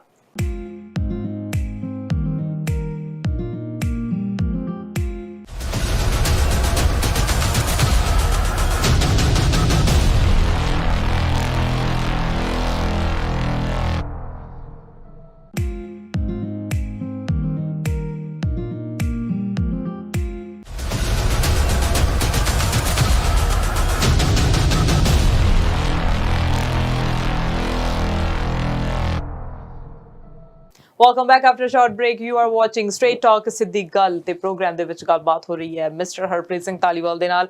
ਬਹੁਤ ਸਾਰੀਆਂ ਖਬਰਾਂ ਦੇ ਨਾਲ ਤੁਹਾਡੇ ਨਾਲ ਅਸੀਂ ਸਾਂਝੀਆਂ ਕੀਤੀਆਂ ਨੇ, ਪਰ ਬਹੁਤ ਸਾਰੀਆਂ ਹੋਰ ਵੀ ਖਬਰਾਂ ਨੇ ਜਿਹੜੀਆਂ ਆਪਾਂ ਵਿਊਅਰਸ ਦੇ ਨਾਲ ਸਾਂਝੀਆਂ ਕਰਨੀਆਂ, ਜਿਨ੍ਹਾਂ ਦੇ ਵਿੱਚੋਂ ਹੈਡਲਾਈਨ ਜਿਹੜੀ ਬਣੀਆਂ ਹੋਈਆਂ ਨੇ ਪੰਜਾਬ ਦੀ, ਖਾਸ ਕਰਕੇ ਸੁਮੇਧ ਸੈਣੀ ਲੱਭ ਨਹੀਂ ਰਹੇ ਕਿੱਥੇ ਹੈਗੇ ਨੇ। ਵਾਰੰਟ ਜਿਹੜੇ ਜਾਰੀ ਕਰ ਦਿੱਤੇ ਗਏ ਨੇ, ਉਹਨਾਂ ਦੇ ਜੱਦੀ ਪਿੰਡ ਦੀ ਵੀ ਤਲਾਸ਼ੀ ਹੋ ਗਈ ਹੈ ਔਰ ਕਈਆਂ ਨੂੰ ਪਤਾ ਵੀ ਨਹੀਂ ਸੀ ਉਹਨਾਂ ਦਾ ਜੱਦੀ ਪਿੰਡ ਕਿਹੜਾ ਹੈਗਾ। ਪੂਰਾ ਮਾਮਲਾ ਕੀ ਹੈ? ਆਪਾਂ ਜਾਣਦੇ ਹਾਂ ਕਿ ਜਿਹੜੇ ਸੁਮੇਧ ਸਿੰਘ ਸੈਣੀ ਨੇ, ਉਹਨਾਂ ਦੇ ਪਿੱਛੇ ਖਾਸ ਤੌਰ ਤੇ ਜਿਹੜਾ ਕਾਨੂੰਨੀ ਹੱਥ ਨੇ, ਜਿਹੜਿਆਂ ਨੂੰ ਬਹੁਤ ਲੰਬੇ ਹੱਥ ਮੰਨਿਆ ਜਾਂਦਾ, ਜਿਹੜੇ ਕਿਸੇ ਵੇਲੇ ਸੁਮੇਧ ਸਿੰਘ ਸੈਣੀ ਦੇ ਆਪਦੇ ਹੱਥ ਹੁੰਦੇ ਸੀ, ਹੁਣ ਉਹੀ ਹੱਥ ਘੁਮਾ ਕੇ ਉਹਨਾਂ ਦੇ ਪਿੱਛੇ ਪੈ ਗਏ। ਉਹ ਆਪਾਂ ਸਾਰੇ ਜਾਣਦੇ ਹਾਂ ਕਿ ਸੁਮੇਧ ਸਿੰਘ ਸੈਣੀ ਦਾ ਇੱਕ ਤਾਂ ਖਾਸ ਤੌਰ ਤੇ ਬਲਵੰਤ ਸਿੰਘ ਮੁਲਤਾਨੀ, ਉਹਨਾਂ ਦੇ ਮਾਮਲੇ 'ਚ 1991 ਦਾ ਜਿਹੜਾ ਮਾਮਲਾ ਉਹਨਾਂ ਦੇ ਖਿਲਾਫ ਚੱਲ ਰਿਹਾ ਹੈ, ਉਸ ਮਾਮਲੇ ਦੇ ਵਿੱਚ ਉਹਨਾਂ ਦੇ ਗ੍ਰਿਫਤਾਰੀ ਦੇ ਵਾਰੰਟ ਜਿਹੜੇ ਜਾਰੀ ਹੋਏ ਆ। ਇਸ ਤੋਂ ਇਲਾਵਾ ਇੱਕ ਮਾਮਲਾ ਉਹਨਾਂ ਦੇ ਹੋਰ ਵੀ ਖਿਲਾਫ ਜਿਹੜਾ ਆਪਾਂ ਚਰਚਾ ਕੀਤਾ ਸੀ ਜੀ, ਉਹ ਸੀਗਾ ਕਿ ਖਾਸ ਤੌਰ ਤੇ ਲੁਧਿਆਣਾ ਤੋਂ ਇੱਕ ਸੈਣੀ ਪਰਿਵਾਰ, ਉਹਨਾਂ ਦਾ ਜਿਹੜਾ ਮੋਟਰ ਸੀ, ਉਹਨਾਂ ਦੇ ਬੰਦਿਆਂ ਨੂੰ ਵਿਨੋਦ ਹੋਏ ਜਾਂ ਉਹਨਾਂ ਦੇ ਜੀਜਾ ਜੀ ਹੋਏ ਜਾਂ ਉਹਨਾਂ ਦਾ ਇੱਕ ਡਰਾਈਵਰ ਸੀ, ਉਹਨਾਂ ਨੂੰ ਵੀ ਲਾਪਤਾ ਕਰ ਦੇਣਾ। ਉਸ ਮਾਮਲੇ ਦੇ ਵਿੱਚ ਉਹਨਾਂ ਦਾ ਸ਼ਿਕੰਜਾ ਕੱਸਦਾ ਜਾਂਦਾ। ਹੁਣ ਮਟੌਰ ਥਾਣੇ ਦੇ ਵਿੱਚ ਜਿਹੜਾ ਇਹਨਾਂ ਦੇ ਖਿਲਾਫ ਮੁਕੱਦਮਾ ਦਰਜ ਹੋਇਆ ਸੀ, ਉਸ ਮਾਮਲੇ ਵਿੱਚ ਮਾਣਯੋਗ ਅਦਾਲਤ ਨੇ ਇਹਨਾਂ ਦੇ ਖਿਲਾਫ ਗ੍ਰਿਫਤਾਰੀ ਦੇ ਵਾਰੰਟ ਜਾਰੀ ਕਰ ਦਿੱਤੇ ਜੀ ਜੀ, ਨਾਨ ਵੇਬਲ ਜਿਹੜੇ ਵਾਰੰਟ ਜਾਰੀ ਕੀਤੇ ਆ। ਉਸ ਮਾਮਲੇ ਦੇ ਵਿੱਚ ਕਾਫੀ ਸਾਰੀਆਂ ਪੁਲਿਸ ਫੋਰਸਾਂ ਨੇ ਆਪਣੀਆਂ ਟੁਕੜੀਆਂ ਬਣਾਈਆਂ ਨੇ, ਗਰੁੱਪ ਬਣੇ ਹੋਏ ਆ ਜਿਹੜੇ ਉਹਨਾਂ ਨੂੰ ਕਈ ਥਾਵਾਂ ਤੇ ਫੋਟੋਆਂ ਤੇ ਮੀਡੀਆ ਦੇ ਰਾਹੀਂ ਆ ਰਿਹਾ ਹੈ ਕਿ ਉਹਨਾਂ ਤੇ ਛਾਪੇਮਾਰੀ ਕੀਤੀ ਜਾ ਰਹੀ ਹੈ ਔਰ ਦਿੱਲੀ ਦੇ ਵਿੱਚ ਵੀ ਕੀਤੀ ਜਾ ਰਹੀ ਹੈ। ਉਹਨਾਂ ਦਾ ਐਡਰੈਸ ਵੀ ਦਿੱਲੀ ਦਾ ਪਾਇਆ ਗਿਆ। ਸੋਸ਼ਲ ਮੀਡੀਆ ਤੇ ਇਹ ਗੱਲ ਵੀ ਘੁੰਮ ਰਹੀ ਹੈ ਕਿ ਜਿਹੜੇ ਹੁਕਮ ਕੋਰਟ ਵੱਲੋਂ ਜਾਰੀ ਹੋਇਆ ਜੀ, ਜਿਹਨੂੰ ਵੀ ਉਹ ਕਾਪੀ ਮਿਲੀ ਆ ਉਹਨੇ WhatsApp ਰਾਹੀਂ ਸੋਸ਼ਲ ਮੀਡੀਆ ਤੇ ਪਾ ਦਿੱਤੀ ਤੇ ਬਹੁਤ ਸਾਰੇ ਲੋਕਾਂ ਕੋਲ ਪਹੁੰਚੀ, ਜਿਨ੍ਹਾਂ 'ਚ ਮੈਂ ਵੀ ਇੱਕ ਹਾਂ। ਉਸ ਦੇ ਵਿੱਚ ਉਹਨਾਂ ਦਾ ਪਾਇਆ ਗਿਆ ਕਿ ਉਹਨਾਂ ਦੀ ਚੰਡੀਗੜ੍ਹ ਦੇ ਵਿੱਚ ਰਿਹਾਇਸ਼, ਦੂਸਰੀ ਰਿਹਾਇਸ਼ ਉਹਨਾਂ ਦੀ ਦਿੱਲੀ ਦੇ ਵਿੱਚ ਦਿਖਾਈ ਗਈ ਹੈ ਕਿ ਉਹਨਾਂ ਨੂੰ 25 ਤਰੀਕ ਜਾਂ 24 ਤਰੀਕ ਤੱਕ ਗ੍ਰਿਫਤਾਰ ਕਰਕੇ ਕੋਰਟ ਦੇ ਸਾਹਮਣੇ ਪੇਸ਼ ਕੀਤਾ ਜਾਵੇ। ਉਹਦੇ ਵਿੱਚ ਜਿਹੜੀ ਉਸ ਤੋਂ ਵੀ ਅੱਗੇ ਗੱਲ ਹੈ ਜੀ ਕਿ ਇਹ ਵੀ ਗੱਲਾਂ ਸਾਹਮਣੇ ਆ ਰਹੀਆਂ ਨੇ ਕਿ ਉਸ ਦੇ ਵਿੱਚ ਉਹਨਾਂ ਦਾ ਕੁਝ ਤਸਵੀਰਾਂ ਵੀ ਜਾਰੀ ਕੀਤੀਆਂ ਗਈਆਂ ਨੇ। ਹਾਲਾਂਕਿ ਕੋਰਟ ਵੱਲੋਂ ਇਸ ਤਰ੍ਹਾਂ ਦਾ ਕੋਈ ਹੈ ਨਹੀਂ, ਹੁਣ ਉਹ ਪੁਲਿਸ ਨੇ ਜਾਰੀ ਕੀਤੀਆਂ ਨੇ ਜਾਂ ਫਿਰ ਸੋਸ਼ਲ ਮੀਡੀਆ ਤੇ ਘੁੰਮ ਰਹੀਆਂ ਨੇ। ਉਸ ਮਾਮਲੇ 'ਚ ਸਮੇਤ ਸਿੰਘ ਸੈਣੀ, ਕਿਉਂਕਿ ਉਹ ਕਲੀਨ ਸ਼ੇਵਨ ਵਿਅਕਤੀ ਨੇ, ਉਹਨਾਂ ਦੀਆਂ ਫ੍ਰੈਂਚ ਕੱਟ ਦਾੜੀ ਦੇ ਨਾਲ, ਉਹਨਾਂ ਦੀ ਪੂਰਨ ਰੂਪ ਵਿੱਚ ਦਾੜੀ ਦੇ ਨਾਲ, ਉਹਨਾਂ ਦੀ ਅੱਧ ਚੱਦ ਕੱਟੀ ਦਾੜੀ ਦੇ ਨਾਲ ਬਹੁਤ ਸਾਰੀਆਂ ਤਸਵੀਰਾਂ ਤੁਸੀਂ ਸੋਸ਼ਲ ਮੀਡੀਆ ਤੇ ਜਾਂ ਵੱਖ-ਵੱਖ ਪਲੇਟਫਾਰਮਾਂ ਤੇ ਦੇਖ ਸਕਦੇ ਹੋ। ਮੈਂ ਸਮਝਦਾ ਕਿ ਜਿਹੜੇ ਸਮੇਤ ਸਿੰਘ ਸੈਣੀ ਨੇ, ਉਹਨਾਂ ਵਾਸਤੇ ਇਹ ਇੱਕ ਬਹੁਤ ਵੱਡਾ ਇਸ ਵੇਲੇ ਦਾ ਉਹਨਾਂ ਦਾ ਜ਼ਿੰਦਗੀ ਦਾ ਇੱਕ ਮਾੜਾ ਪੜਾਅ ਚੱਲ ਰਿਹਾ ਹੈ। ਮਾੜਾ ਪੜਾਅ ਹੁਣ ਚੱਲਣਾ ਇਸ ਕਰਕੇ ਕਿਉਂਕਿ ਪੁਰਾਣੇ ਸਮੇਂ ਦੇ ਵਿੱਚ ਆਪਣੀਆਂ ਪ੍ਰਾਪਤੀਆਂ ਨੇ। ਸੋ ਉਸ ਮਾਮਲੇ 'ਚ ਮਾਣਯੋਗ ਅਦਾਲਤ ਦੇ ਫੈਸਲੇ ਨੂੰ ਪੁਲਿਸ ਫੋਰਸ ਲਾਗੂ ਤਾਂ ਕਰ ਲੱਗੀ ਹੋਈ ਹੈ, ਪਰ ਫਿਰ ਵੀ ਚਾਹੇ ਪੁਲਿਸ ਫੋਰਸ ਹੋਵੇ ਚਾਹੇ ਕੋਈ ਵੀ ਡਿਪਾਰਟਮੈਂਟ ਹੋਵੇ, ਉਹ ਕਿਤੇ ਨਾ ਕਿਤੇ ਸੌਫਟ ਕਾਰਨਰ ਆਪਣੇ ਅਫਸਰ ਦੇ ਪ੍ਰਤੀ ਜਾਂ ਫਿਰ ਆਪਣੇ ਡਿਪਾਰਟਮੈਂਟ ਦੇ ਪ੍ਰਤੀ ਜ਼ਰੂਰ ਹੁੰਦਾ। ਸੋ ਇਸੇ ਕਰਕੇ ਜਦੋਂ ਭੱਜ ਨੱਠਤਾ ਭਾਵੇਂ ਪੂਰੀ ਦਿਖਾਈ ਜਾ ਰਹੀ ਹੈ, ਪਰ ਮੈਨੂੰ ਲੱਗਦਾ ਕਿ ਸੈਣੀ ਸਾਹਿਬ ਨੂੰ ਕਿਤੇ ਨਾ ਕਿਤੇ ਇਸ ਮਾਮਲੇ ਦੇ ਵਿੱਚ ਕੋਈ ਨਾ ਕੋਈ ਐਜ ਜ਼ਰੂਰ ਮਿਲਦੀ ਹੋਊਗੀ ਤਾਂ ਜੋ ਆਪਣਾ ਕਾਨੂੰਨੀ ਨੁਕਤਾ ਜਿਹੜਾ ਉਹਨਾਂ ਨੇ ਸੁਪਰੀਮ ਕੋਰਟ ਦੇ ਵਿੱਚ ਆਪਣੀ ਐਪਲੀਕੇਸ਼ਨ ਪਾਈ ਹੈ, ਜਿਹੜੀ ਇੱਕ ਡਿਫਾਲਟਰ ਦੇ ਤੌਰ ਤੇ ਇਸ ਵੇਲੇ ਕਾਰਨਰ ਤੇ ਲੱਗੀ ਹੋਈ ਹੈ, ਮੰਡੇ ਨੂੰ ਉਹਦੀ ਸੁਣਵਾਈ ਹੋਣੀ ਹੈ। ਉਸ ਫੈਸਲੇ ਤੋਂ ਬਾਅਦ ਜੇਕਰ ਸਟੇ ਹੋਗੀ ਤਾਂ ਸੈਣੀ ਸਾਹਿਬ ਦਾ ਦੂਜੇ ਦਿਨ ਵੀ ਪਤਾ ਲੱਗ ਸਕਦਾ ਹੈ। ਤੁਹਾਡੀ ਗੱਲ ਤੋਂ ਮੈਨੂੰ ਇਹ ਗੱਲ ਯਾਦ ਆ ਗਈ, ਕਹਿੰਦੇ ਹੁੰਦੇ ਆ ਨਾ ਕਿ ਸਵਰਗ ਇੱਥੇ ਹੈ ਤਾਂ ਇੱਥੇ ਹੀ ਹੈ, ਜਿਹੜਾ ਕੁਝ ਤੁਸੀਂ ਕੀਤਾ ਹੈਗਾ ਉਹ ਤੁਹਾਡੇ ਸਾਹਮਣੇ ਆ ਜਾਣਾ ਹੈਗਾ। ਸਵਰਗ ਨਰਕ ਕਿਸੇ ਨੇ ਨਹੀਂ ਦੇਖਿਆ ਹੈਗਾ, ਕਿਉਂਕਿ ਮਰਿਆਂ ਨੂੰ ਕੌਣ ਮਿਲਿਆ? ਕੋਈ ਨਹੀਂ ਮਿਲਿਆ। ਕਿਸੇ ਨੂੰ ਨਹੀਂ ਪਤਾ ਵੀ ਕਿੱਧਰ ਨੂੰ ਗਏ, ਕਿਹਨੇ ਲੇਖਾ ਲਿਆ। ਕਹਿੰਦੇ ਧਰਮਰਾਜ ਰੇਖਾ ਲੈਂਦਾ ਆ, ਕਿਸੇ ਨੂੰ ਨਹੀਂ ਪਤਾ ਵੀ ਕੀ ਹੋਣਾ ਆ। ਸੋ ਇੱਥੇ ਹੀ ਭੁਗਤ ਜਾਣਾ ਆ ਪੁਰਾਣਾ ਕੀਤਾ। ਗੱਲਾਂ ਬਣਾਈਆਂ ਹੋਈਆਂ ਨੇ ਮਤਲਬ ਵੀ ਕਿਉਂਕਿ ਉਸ ਵੇਲੇ ਆਪਣੇ ਕੋਲ ਸਾਧਨ ਕੋਈ ਨਹੀਂ ਸੀ, ਇਨਫੋਰਮੇਸ਼ਨ ਕੋਈ ਨਹੀਂ ਸੀ, ਸੁਣੀਆਂ ਸੁਣਾਈਆਂ ਗੱਲਾਂ ਤੇ ਅਸੀਂ ਵਿਸ਼ਵਾਸ ਕਰਨ ਵਾਲੇ ਲੋਕ ਹਾਂ। ਸਾਨੂੰ ਤਾਂ ਆਪਸ ਵਿੱਚ ਅਸੀਂ ਸਮੇਂ ਦੇ ਪਾਬੰਦ ਲੋਕ ਨਹੀਂ ਹਾਂ। ਅਸੀਂ ਸਿਰਫ ਤੇ ਸਿਰਫ ਜੇ ਕਿਸੇ ਨੇ ਸੁਣਾਤਾ ਵੀ ਚੜਿੱਕ ਵਾਲਾ ਸਾਧ ਬੜਾ ਚੰਗਾ ਹੁੰਦਾ ਤਾਂ ਟਰਾਲੀਆਂ ਭਰ ਕੇ ਉਧਰ ਨੂੰ ਤੁਰਨ ਵਾਲੇ ਲੋਕ ਆ। ਔਰ ਜਦੋਂ ਤੁਸੀਂ ਸੁਣਿਆ ਹੋਣਾ ਕਿ ਜਦੋਂ ਕਈ ਵਾਰੀ ਅੰਦਸਰੀ ਭੁਚਾਲ ਦੇ ਝਟਕੇ ਲੱਗਦੇ ਸੀ ਤਾਂ ਪਿੰਡਾਂ ਦੇ ਵਿੱਚ ਇਹ ਗੱਲਾਂ ਚੱਲਦੀਆਂ ਹੁੰਦੀਆਂ ਸੀ ਕਿ ਰੱਬ ਦਾ ਜਿਹੜਾ ਦੇਵਤੇ ਦਾ ਬਲਦ ਹੈ ਉਹਦੇ ਸਿਰ ਤੇ ਇਹ ਧਰਤੀ ਟਿਕੀ ਹੋਈ ਹੈ। ਹੁਣ ਉਹਦਾ ਇੱਕ ਸਿੰਘ ਥੱਕ ਗਿਆ ਸੀ, ਉਹਦਾ ਦੂਜੇ ਸਿੰਘ ਤੇ ਹਿਲ ਗਿਆ।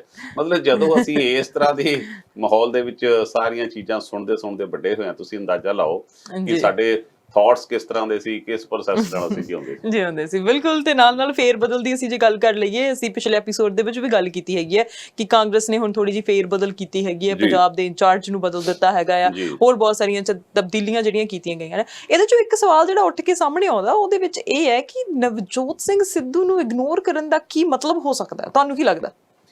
ਉਹ ਕਹਿੰਦੇ ਹੁੰਦੇ ਆ ਵੀ ਨਵਜੋਤ ਸਿੰਘ ਸਿੱਧੂ ਦੇ ਮਾਮਲੇ 'ਚ ਜਦੋਂ ਆਪਾਂ ਚਰਚਾ ਕਰਨੀ ਸ਼ੁਰੂ ਕਰਦੇ ਹਾਂ ਤਾਂ ਇੱਕ ਬੜੀ ਡੀਸੈਂਟ ਪਰਸਨੈਲਿਟੀ ਤੁਹਾਡੇ ਸਾਹਮਣੇ ਆਉਂਦੀ ਹੈ। ਸਹੀ ਹੈ। ਸਾਡੇ ਪੰਜਾਬੀ 'ਚ ਸਾਡੇ ਬਜ਼ੁਰਗ, ਮੇਰੇ ਦਾਦਾ ਜੀ ਇਹ ਗੱਲ ਕਿਹਾ ਕਰਦੇ ਸੀ। ਉਹ ਕਹਿੰਦੇ ਸੀ ਕਿ ਦਸਤਾਰ, ਗੁਫਤਾਰ ਤੇ ਰਫਤਾਰ, ਇਹ ਤਿੰਨ ਚੀਜ਼ਾਂ ਨੇ ਜਿਹੜੀਆਂ ਤੁਹਾਡੀ ਸ਼ਖਸੀਅਤ ਨੂੰ ਪ੍ਰਭਾਵਿਤ ਕਰਦੀਆਂ ਨੇ। ਦਸਤਾਰ 'ਚ ਵੀ ਤੁਸੀਂ ਕਿਸ ਤਰ੍ਹਾਂ ਦੀ ਪੱਗ ਬੰਨ੍ਹਦੇ ਹੋ, ਉਸ ਤੋਂ ਤੁਹਾਡੀ ਸ਼ਖਸੀਅਤ ਦੂਰੋਂ ਪਤਾ ਲੱਗ ਜਾਂਦੀ ਹੈ ਵੀ ਇਹ ਬੰਦਾ ਕਿਸ ਤਰ੍ਹਾਂ ਦੀ ਸ਼ਖਸੀਅਤ ਦਾ ਮਾਲਕ ਹੋਊਗਾ। ਫਿਰ ਜਦੋਂ ਤੁਰਿਆ ਆਉਂਦਾ ਹੁੰਦਾ ਉਹਦੀ ਰਫ਼ਤਾਰ ਕਿਸ ਤਰੀਕੇ ਨਾਲ ਤੁਰਦਾ ਹੈ, ਇਹ ਵੀ ਉਹਦੀ ਪਰਸਨੈਲਿਟੀ ਦਾ ਇੱਕ ਹਿੱਸਾ ਹੁੰਦਾ। ਫਿਰ ਗੁਫ਼ਤਾਰ, ਜਦੋਂ ਤੁਸੀਂ ਕਿਸੇ ਨਾਲ 10 ਮਿੰਟ ਬੈਠ ਕੇ ਗੱਲ ਕਰਦੇ ਹੋ ਤਾਂ ਤੁਹਾਡੀ ਉਹ ਪਰਸਨੈਲਿਟੀ ਹੈ ਜਿਹੜੀ ਨਿਕਲ ਕੇ ਸਾਹਮਣੇ ਆਉਂਦੀ ਹੈ। ਇਸੇ ਕਰਕੇ ਇੰਗਲਿਸ਼ 'ਚ ਇੱਕ ਕਹਾਵਤ ਹੈ, when you meet a person you judge him by his clothes, but when you leave him that time you judge him by his heart। ਸੋ ਜਦੋਂ ਨਵਜੋਤ ਸਿੰਘ ਸਿੱਧੂ ਦੀ ਆਪਾਂ ਗੱਲ ਕਰਦੇ ਹਾਂ ਜੀ, ਨਵਜੋਤ ਸਿੰਘ ਸਿੱਧੂ ਬਹੁਤ ਇਸ ਤਰ੍ਹਾਂ ਦੀ ਸ਼ਖਸੀਅਤ ਹੈ ਜਿਹਨੇ ਸਾਡੀ ਪੱਗ ਨੂੰ, ਸਾਡੀ ਦਸਤਾਰ ਨੂੰ ਬੜਾ ਵੱਡਾ ਮਾਣ ਦਵਾਇਆ।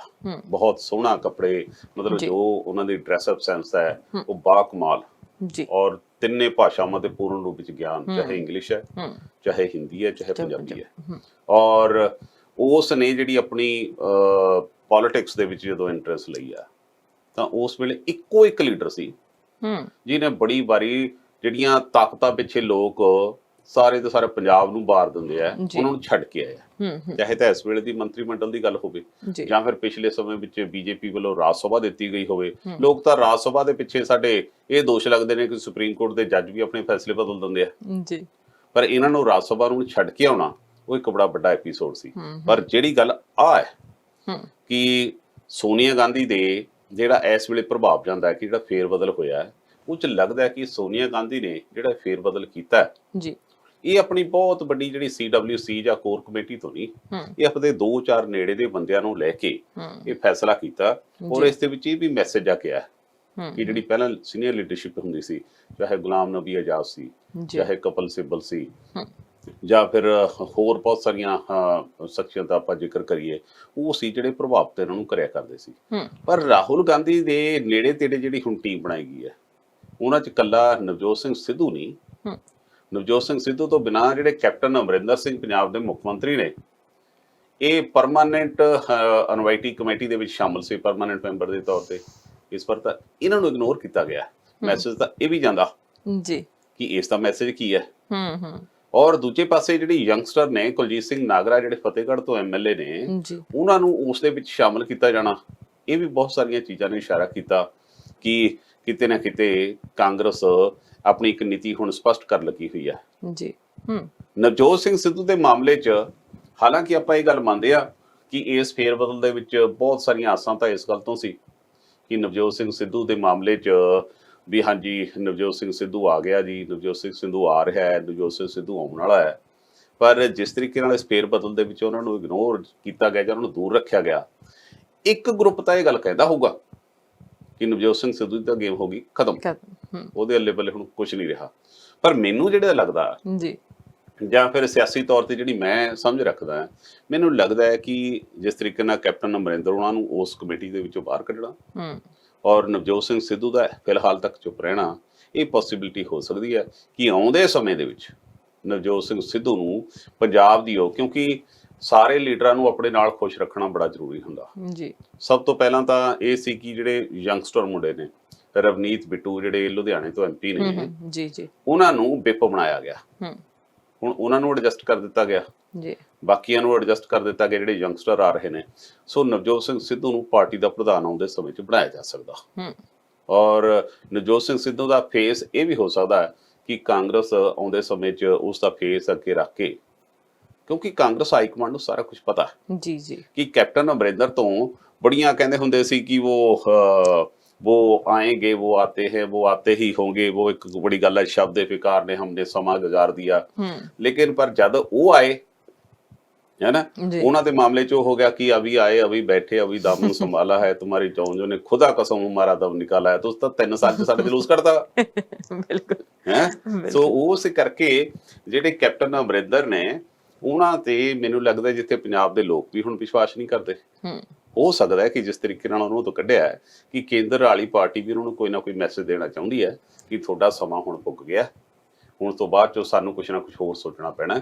ਸੋ ਬਹੁਤੇ ਲੋਕ ਤਾਂ ਜਿਹੜੇ ਇਹ ਸੋਚ ਰੱਖਦੇ ਆ, ਕਹਿੰਦੇ ਨਵਜੋਤ ਸਿੰਘ ਸਿੱਧੂ ਇਗਨੋਰ ਹੋ ਗਿਆ, ਪਰ ਜਿਹੜਾ ਮੈਂ ਨਿੱਜੀ ਰੂਪ 'ਚ ਸੋਚਦਾ, ਮੈਨੂੰ ਇਹ ਲੱਗਦਾ ਕਿ ਨਵਜੋਤ ਸਿੰਘ ਸਿੱਧੂ ਨੂੰ ਯਕਦਮ ਕੋਈ ਨਾ ਕੋਈ ਜ਼ਿੰਮੇਵਾਰੀ ਦਿੱਤੀ ਜਾਊਗੀ, ਕਿਉਂਕਿ ਬਹੁਤ ਸਾਰੇ ਲੋਕ ਜਿਹੜੇ ਨਵਜੋਤ ਸਿੰਘ ਸਿੱਧੂ ਨੂੰ ਉਹਨਾਂ ਨੂੰ ਸਪੋਰਟ ਵੀ ਕਰਦੇ ਨੇ, ਲਾਈਕ ਵੀ ਕਰਦੇ ਨੇ, ਕਿਉਂਕਿ ਉਹਨਾਂ ਦੀ ਗੱਲ ਕਰਨ ਦਾ ਤਰੀਕਾ, ਉਹਨਾਂ ਨੇ ਮਜ਼ਾਕ 'ਚ ਕੋਈ ਗੱਲ ਕਹਿ ਜਾਣੀ, ਸ਼ਾਇਰਾਨਾ ਤੌਰ ਤੇ ਗੱਲ ਕਹਿ ਜਾਣੀ, ਤੇ ਫਿਰ ਅਸੀਂ ਬਹੁਤ ਸਾਰੀਆਂ ਚੀਜ਼ਾਂ ਉਹਨਾਂ ਦੇ ਵੱਲੋਂ ਲਏ ਗਏ ਫੈਸਲੇ, ਅਸੀਂ ਬਹੁਤ ਸਾਰੀਆਂ ਚੀਜ਼ਾਂ ਦੇਖੀਆਂ ਨੇ ਉਹਨਾਂ ਵੱਲੋਂ, ਤੇ ਉਹ ਇੱਕ ਮਜ਼ਬੂਤ ਜਿਹੜੇ ਹੈ ਸ਼ਖਸੀਅਤ ਰੱਖਦੇ ਹੈਗੇ ਆ। ਹੁਣ ਅੱਗੇ ਆਉਣ ਵਾਲਾ ਸਮਾਂ ਦੱਸੂਗਾ ਕਿ ਕਿਸ ਤਰ੍ਹਾਂ ਉਹਨਾਂ ਨੂੰ ਜਿਹੜੀ ਕਾਂਗਰਸ ਪਾਰਟੀ ਹੈ ਕਿਸ ਤਰ੍ਹਾਂ ਦੀ ਜਿਹੜੀ ਉਮੀਦਵਾਰੀ ਦਿੰਦੀ ਹੈ ਜਾਂ ਕਿਸ ਤਰ੍ਹਾਂ ਦੀ ਉਹਨਾਂ ਨੂੰ ਪਦਵੀ ਦਿੰਦੀ ਹੈ।